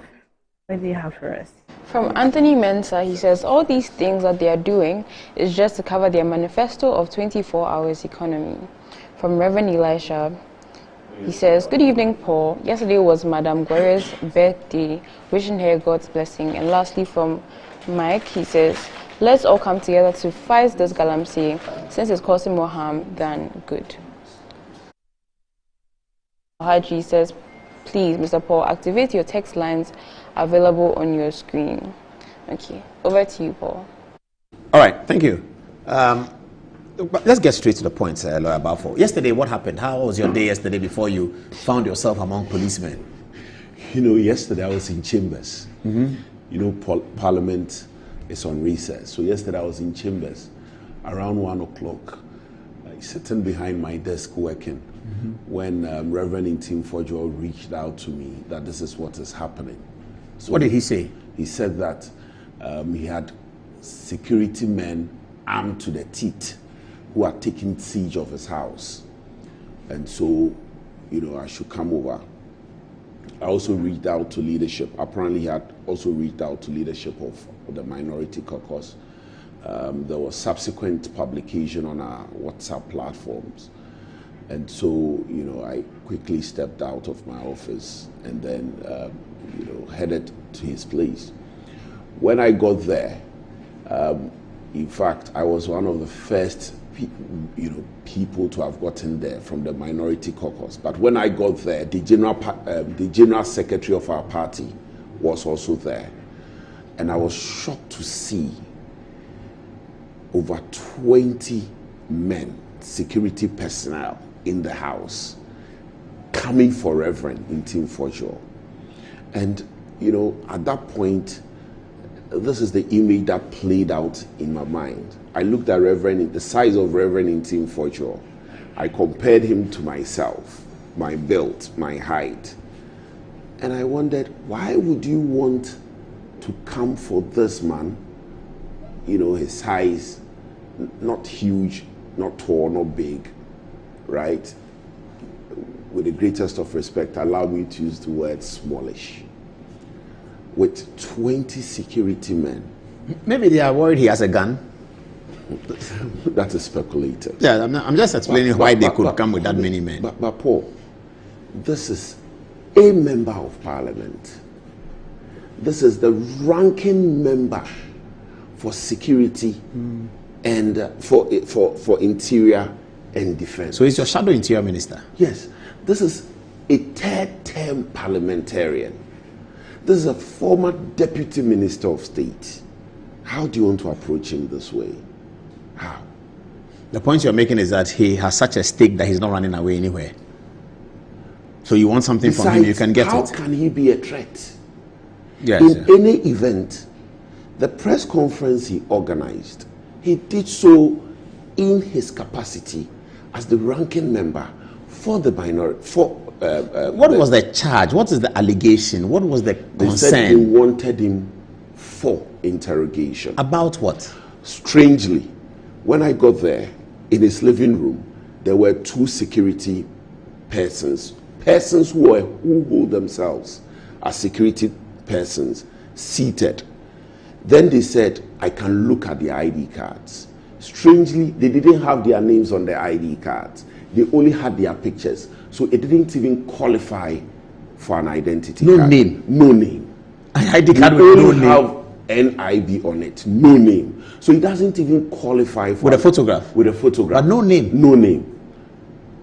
Because you see, what makes an ID card unique is the fact that it's corresponding to your face, photograph. Yes. Because So that you were able there. to access it. Yeah. So that was them, the photo, or you didn't look at it? But they were seated there. I didn't need a picture to see that they are the person seated there. Okay. It is the name that will correspond to them for me to know who they are. Did you tell them there's no name on the card? I told them. They said what? They said that is how they operate. You know, they don't want to be targeted or something. But if you don't want to be targeted, then you should find a better way of doing your job. You can use the police and so on and so forth to do it, because the police are statutorily built, to deal with the public. But up till now, you still don't know the concern. Are Let they me chasing him for stealing? Let me tell you one funny thing that even occurred there. They didn't even have a warrant, and so we asked for a warrant, and one of them said the face of a senior officer constitutes a warrant. Did he know you were speaking to a lawyer? At the time he made that statement, I wasn't the only lawyer there. My senior and distinguished lawyer Atachia was there. Did he know he was speaking to lawyers? And we laughed. He said his face constitutes a warrant.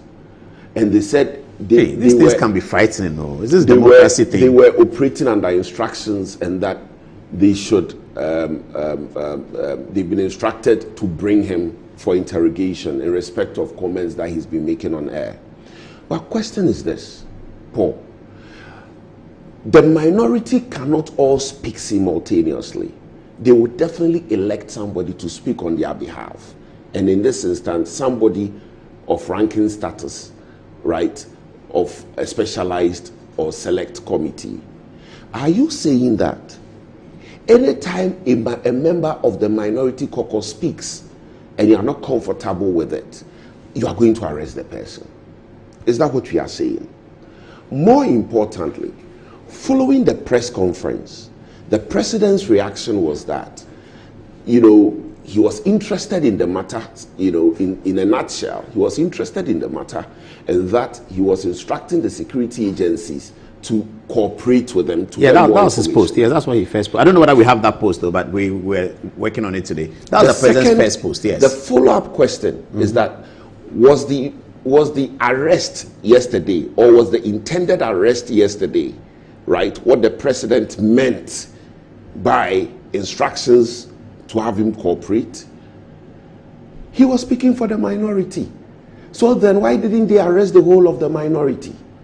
No, but the president said he was going to investigate. That's the first thing he said. Then later, Felix Kwachu, the government communication minister. Okay, that must be the president's document. What does it say?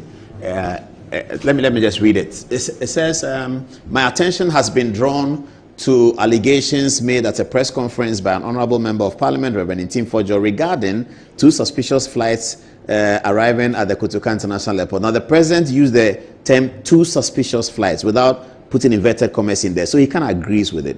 Arriving at the Kotoka International Airport, suspected to be involved in drug trafficking and money laundering. Government takes all allegations seriously, and to ensure a thorough and transparent investigation, I have directed all relevant investigative agencies, including the Narcotics Control Board, the Police CID, and the National Investigations Bureau, the NIB, the National Security Coordinator, to immediately and fully collaborate with the Honorable Member of Parliament, so he provides all necessary information to investigate the allegations and take all action necessary to expose any drug dealing. We will maintain zero tolerance for using Ghana as a transit or final destination for drugs or drug trafficking. The NIB made a high-profile bust of drugs last week with a street value of 350 million. So this is what the president said. Commendable. So what changed? Nobody knows what changed. But if the posture of elements of government, spokespersons, right, is anything to go by, then clearly something must have changed that we did not know since the president had. Let's watch Felix Kwachio-Fosu on with Obi, lawyer Obi on Asempa and Felix Kwachio-Fosu. They spoke. Let's see the video. That is president. He is a very tolerant individual. If I was the president, I won't tolerate this because it's a waste of time. Really? Obi, that is president. He is a very tolerant individual. If I was the president, I won't tolerate this because it's a waste of time. Really? Obi, that is president. He is a very tolerant individual. If I was the president, I won't tolerate this because it's a waste of time. Kwachio-Fosu must have been part of putting the president's statement out. Definitely. That's his right. job. Then he says that if he said President Mahama is tolerable, but if he is president, he won't tolerate any of this. Is that not curious? Let me tell you the curiosity in this. My brother Felix, whom I have a lot of respect for, does not work, right, in any of the security agencies. He doesn't work at the Ghana Airport Company. He doesn't work for the Narcotics Commission. Mm-hmm. He doesn't work for National Intelligence Bureau, right? He doesn't work for the Ghana Police Service. He is only briefed. Mm-hmm. He is only briefed. And so he could not, or let me put it this way, it is very erroneous for him to sound as confident as he did in here, right? Because, Paul, he has been in government before. This is not his first time being in government. And he should know better. He should know that there are times when you are even misled. There are times when even you are even misinformed by the people that will give you information to put out, right? And so you should always err on the side of caution. And this is one of the biggest errors we do make as politicians. I would say there are two errors. The first error is that we tend to think that once we take political position, we are wiser than everybody. In fact, sometimes we tend to think that we are wiser than people who are more brilliant than us even in class. Sometimes we tend to think that we are wiser than even people who have been more successful in life. Once we take private life. In private life. Once we take public office, it is wrong. And have a Land Cruiser and air conditioning. Yes, this is the mistake. Please find that video for me, my friend Bobby's video. Land Cruiser and air conditioning. This is the biggest, this is some of the mistakes we've been making. Another mistake is that we forget that apart from the people who were appointed together with ourselves when we take office, most of the people around, we inherit them. Right? And oftentimes, they are not the angels they make us believe they are. And so when information comes to you, you have to be careful. Right? And more importantly, this information, this press conference by the minority was had at the time when there had been two major drug busts in this country. As the president himself referred to. $350 million. $150 million. Put together how much? $500 million. Half a billion. Half a billion. More than what we're asking IMF to give us. And so, to the extent that you yourself, you are not, right, a staff of the Ghana Airport Company, you are not a security person, you are only a spokesperson sitting at the Flagstaff House. You cannot be everywhere all the time. You should treat with circumspection information that you receive. You might not know, as they say in Chi, somebody may be Obi did go about the same. You understand? And so you have to be careful, right? And that is why I find his posture unfortunate in the interview with Asempa, right? Because Reverend Intim Fojo, speaking for the minority, what have we got to gain? Already, if you look at the press statement, he commended the security forces, the security agencies. He commended them for the work they have done and the transparency, right, with which they have treated all these incidents. Because in his words, right, they made known some of the arrests that they have, made.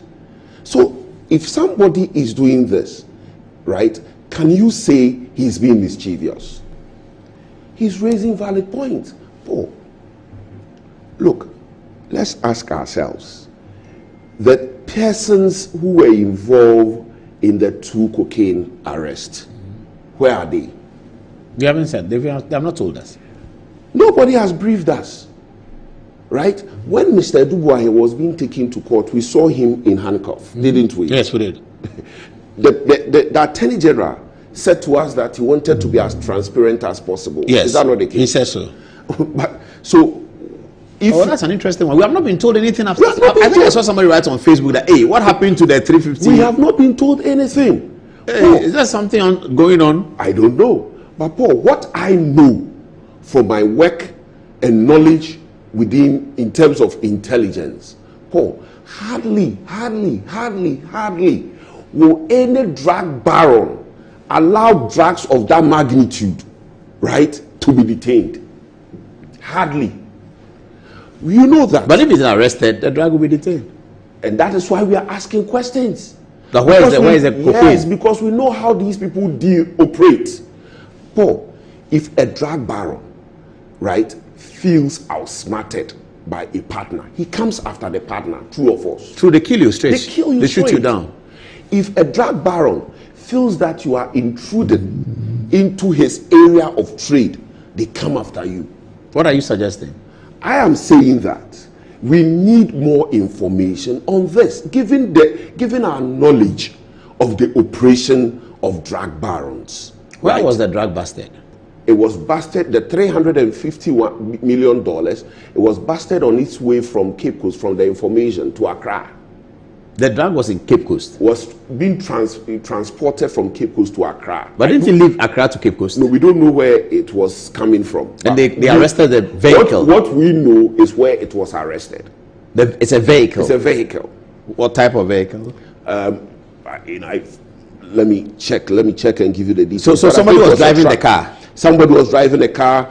It had a driver and a mate, right? It was covered with sand. The police, the National Intelligence Bureau, right, removed the sand, went underneath, and then they found it. They found it. We are saying that, right? So where is the driver of the car? The national security will have to brief us. Nobody is briefing us. But it's been too long. It's been too long, since March. And then Reverend Ntimfojwo is saying that the transparency with which you did the arrest and the disclosure of it, right, do the same with these suspicious aircraft that have come to Ghana. My brother, he didn't accuse government.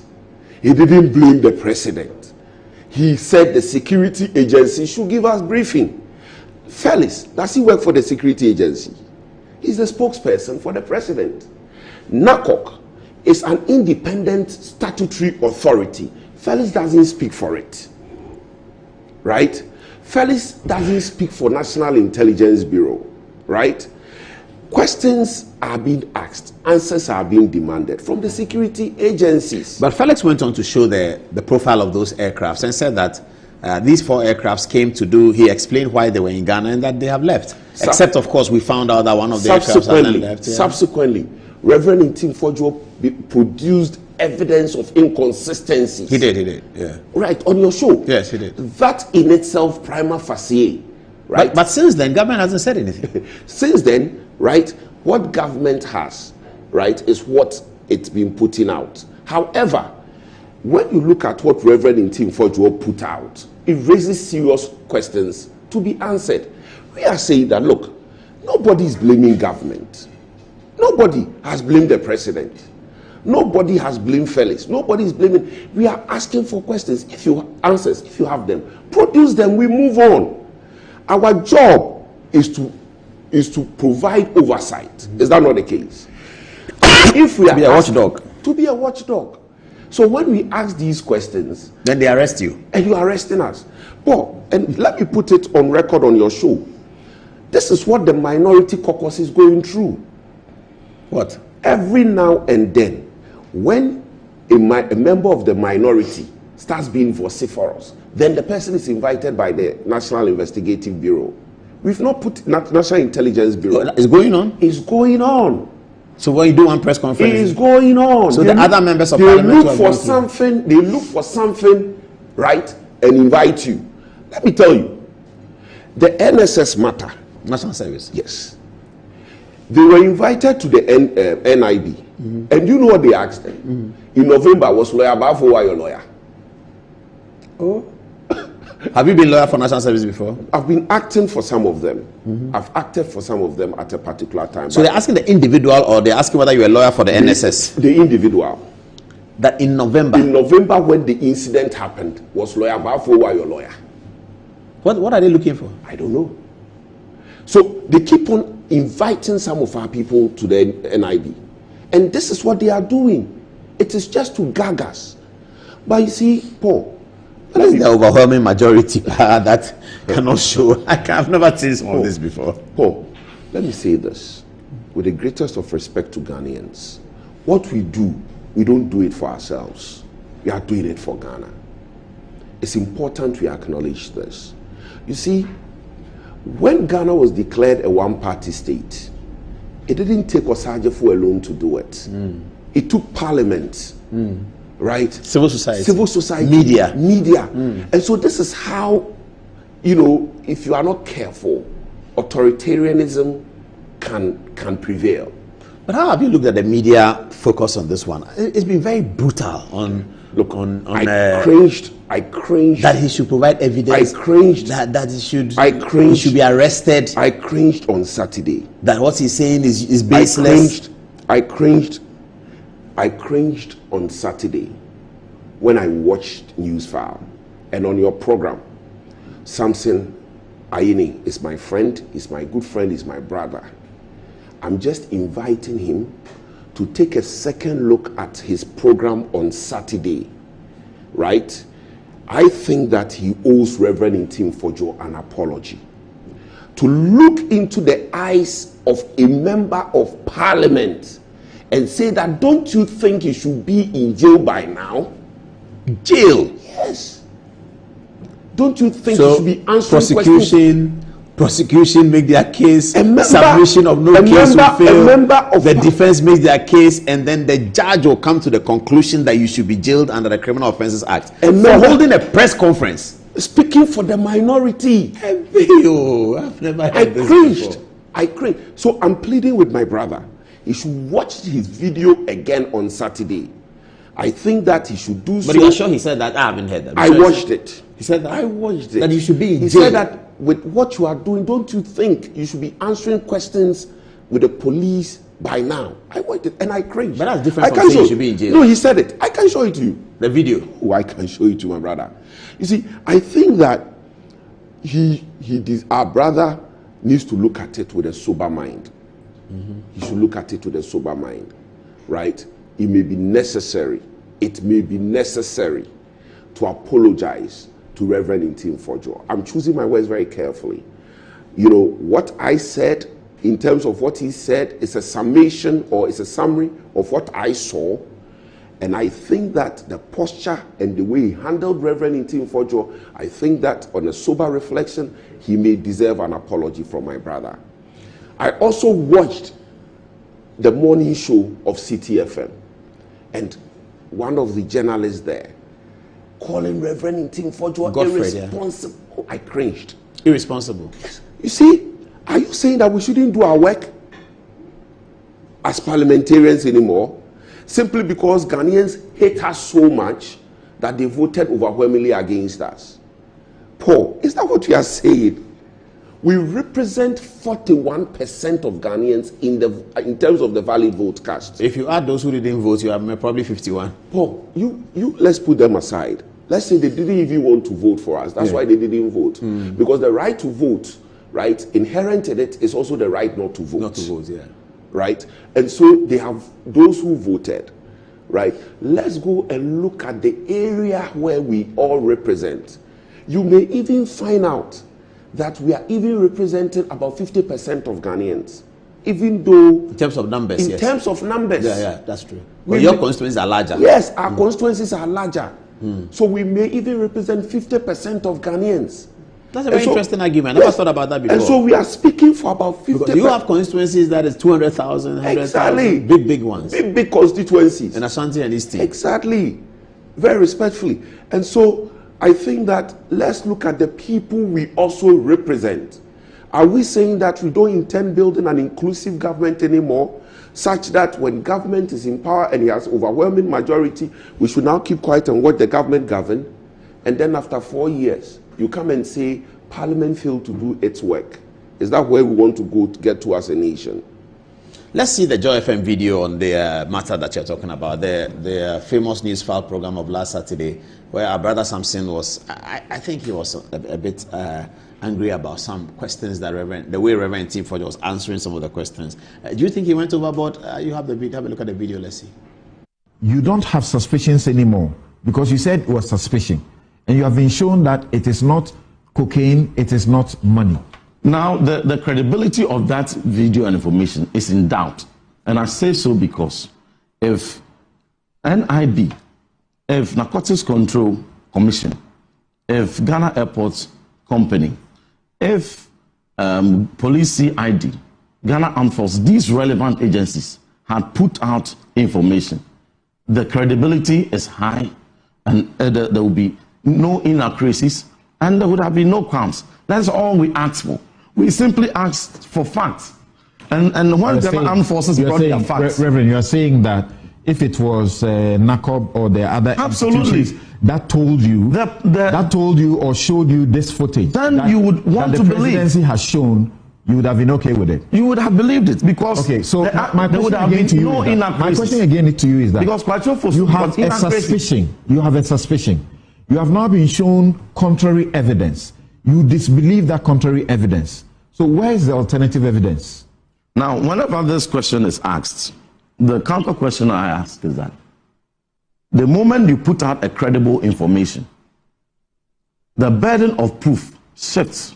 When I put it out there and they doubted, but Joy News checked and indicated that indeed those flights had come. So in fact, the burden has not gone anywhere yet because a multitude of suspicions don't constitute proof. And so you have not given any proof. Very well. Before the burden shifts. Very well. Let me continue to respond. He who that alleges must prove. Very well. Where is your proof? So, they have shown you the proof. So you disbelieve. We have released our press conference, our press statement, and we have stated in there. You are talking about our intel. Yes, please. Our suspicion is it not the people who gave them intel, upon which intel they went to raid Sapima, upon which intel they went to raid the containers containing cocaine. Samson, going by your logic, did they enter the container to take pictures of the cocaine, took samples of it, brought it as real physical tangible evidence, and brought it to national security? That this is our proof, this is our evidence that there's container in Takoradi, another one in Cape Coast containing cocaine. Therefore, act on it. If we are in this country and suddenly want to say that before a ranking member on the Defense and Interior Committee will ask a simple question of suspicion for relevant authorities to investigate and put out credible information, and that query is evaded by politicians who get champion the PR of it and prevent the security agencies from undertaking their investigations and credible communication, and demand that the ranking member must bring pictures and samples of the cash and cocaine suspected to be in the flight, then what was the basis for we calling for inquiry and investigations into it? If I don't have a picture and a sample of the cocaine, then I have no gravitas to ask for investigation. Is that a kind of logic? Please, in this matter, so you are saying if the government of Ghana is not serious about it, anybody can get up any day in this country and raise an alarm, and the government should go investigating. And when it investigates and it brings you what it says, this is what the truth is supposed to be. One investigation. They should be entitled. No, please, let me tell you. Hold on. No investigation has been done. They should be entitled to say what the government is showing is false, is fake, and we shouldn't believe that. Samson, what he put out there cannot be taken seriously because yesterday I debated Kwachi Fosu. The point is no, here. Please. Reverend, and he said no investigation has been you are not done. answering my question. You said you are not answering my question. An investigation Reverend, has been done Reverend, for which he has Reverend, put this information. And I'm Reverend, telling you, he himself said no investigation has been done you yet. say that you have a suspicion. Yeah. Have you moved beyond the suspicion? We have put out the suspicion we had. So have you moved beyond suspicion? To where? Because you have been shown evidence of the content of the car. I think the most important point Reverend made was that, but I don't know, there's a Whistleblower Act in Ghana. Yes. And in the Whistleblower Act, whistleblowers are not invited to provide conclusive evidence. But if you really have conclusive evidence, you are no longer in the area of investigations, you are at court. That's right. You are there. You are there. But how are you going to the plane and go and bring the... That's a question he asked. The people who gave the tip-off, did they bring you the cocaine for you to see that it's cocaine before you went? The tip was for the investigations to go on. But Paul, look, we are talking of security matters. Do you expect him to sit on TV and provide a source? That potentially... Well, Samson was not asking for source. No, but he says that... have you moved beyond suspicion? If you can only move from beyond suspicion when you provide evidence. Where does he provide the evidence?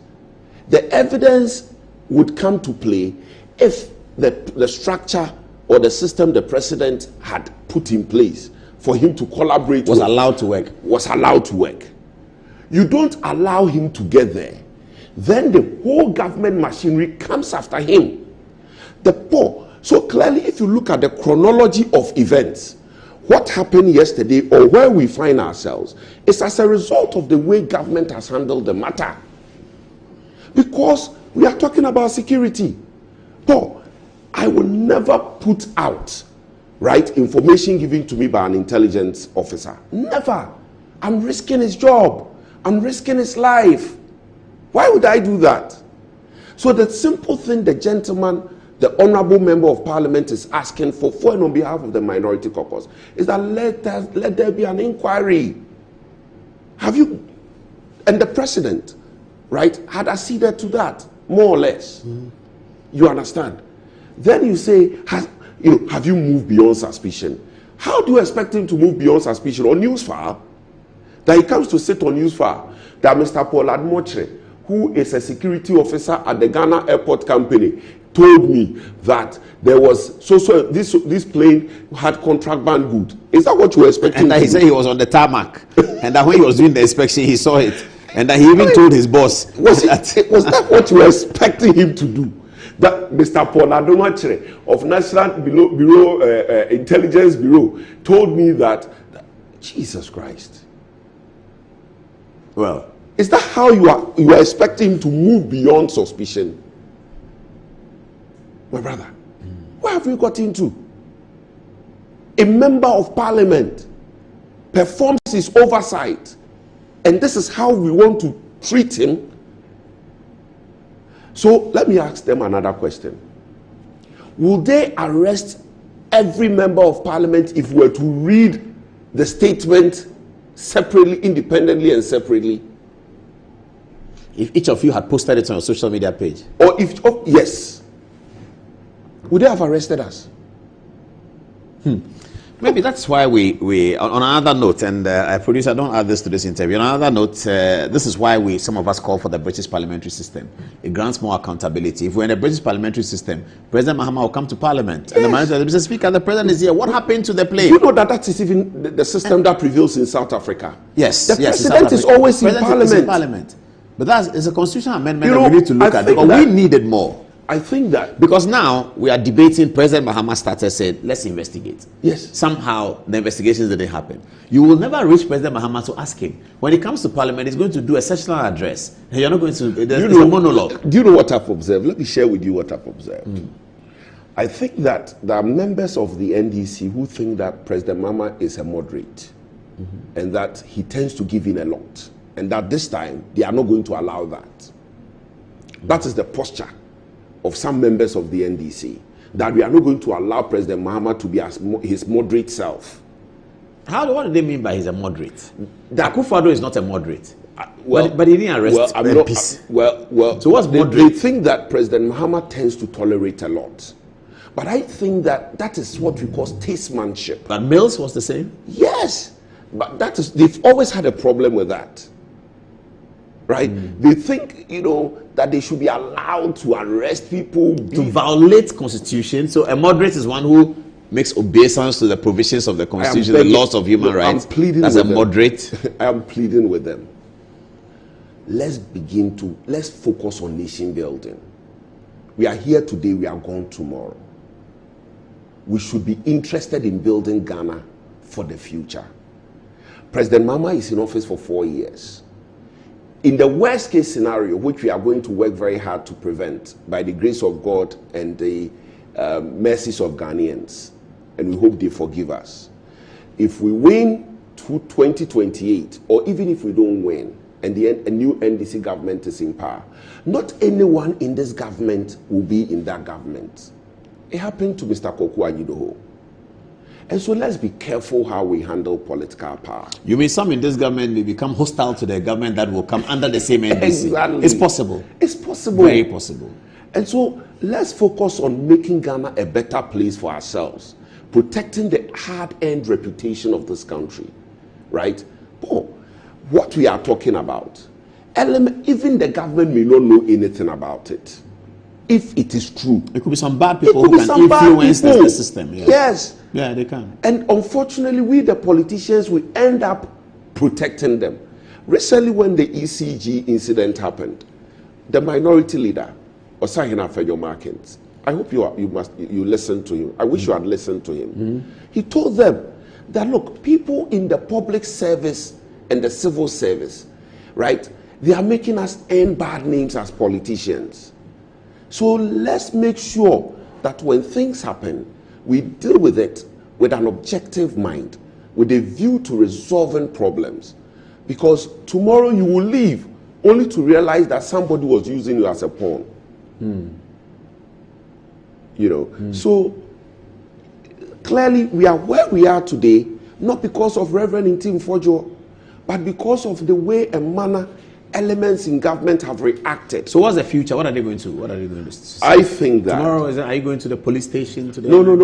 So we have stated that the protocols available under the Constitution and the arrangement which currently exists should be adhered to, which is that if the National Intelligence Bureau really and truly needs him, letter should be sent to the Speaker. The Speaker will make an arrangement for him to be interrogated in Parliament. But it's very sad. Interrogated in Parliament. So the police will come to Parliament and interrogate. That today, for what we say in Parliament, right, there's the desire to arrest us for what we say in Parliament. I wonder why civil society. Let's do some text messages and we're wrapping up. It's 25 minutes past 11 o'clock tonight. Ansaba, you first. What are people saying?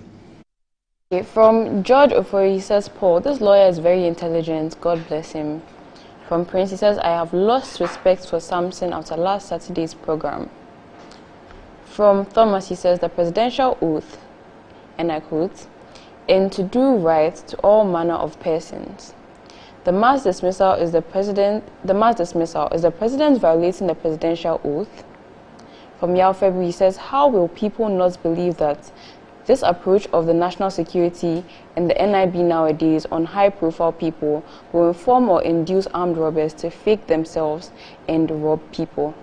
Lastly, from Prince, he says, Madam Gloria is very brilliant. Over to you, Antoinette.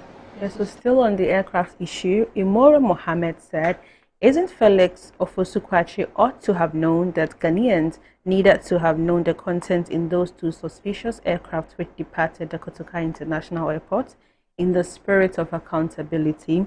The inability of Felix to show the content in those two suspicious aircraft which departed the airport, especially when there was power outage in the airport, raises the bar of suspicion very high and seeks to implicate Felix, the government, communicators, and the presidency as far as the claim of those two aircraft carried cocaine could be true.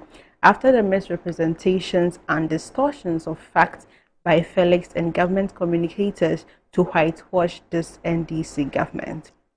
Now, on the story of the CJ, Chris Adu says, "Oh, this attempt by this government to remove the CJ seems to be that they would want to fulfill Mahama's promise made to the NDC lawyers during the campaign, and also an opportunity for them to appoint their own CJ who could assist them to facilitate the agenda of establishing their own tribunal to put their political opponent into jail without going through proper legal procedure because they knew that they didn't have enough evidence against them." Ella.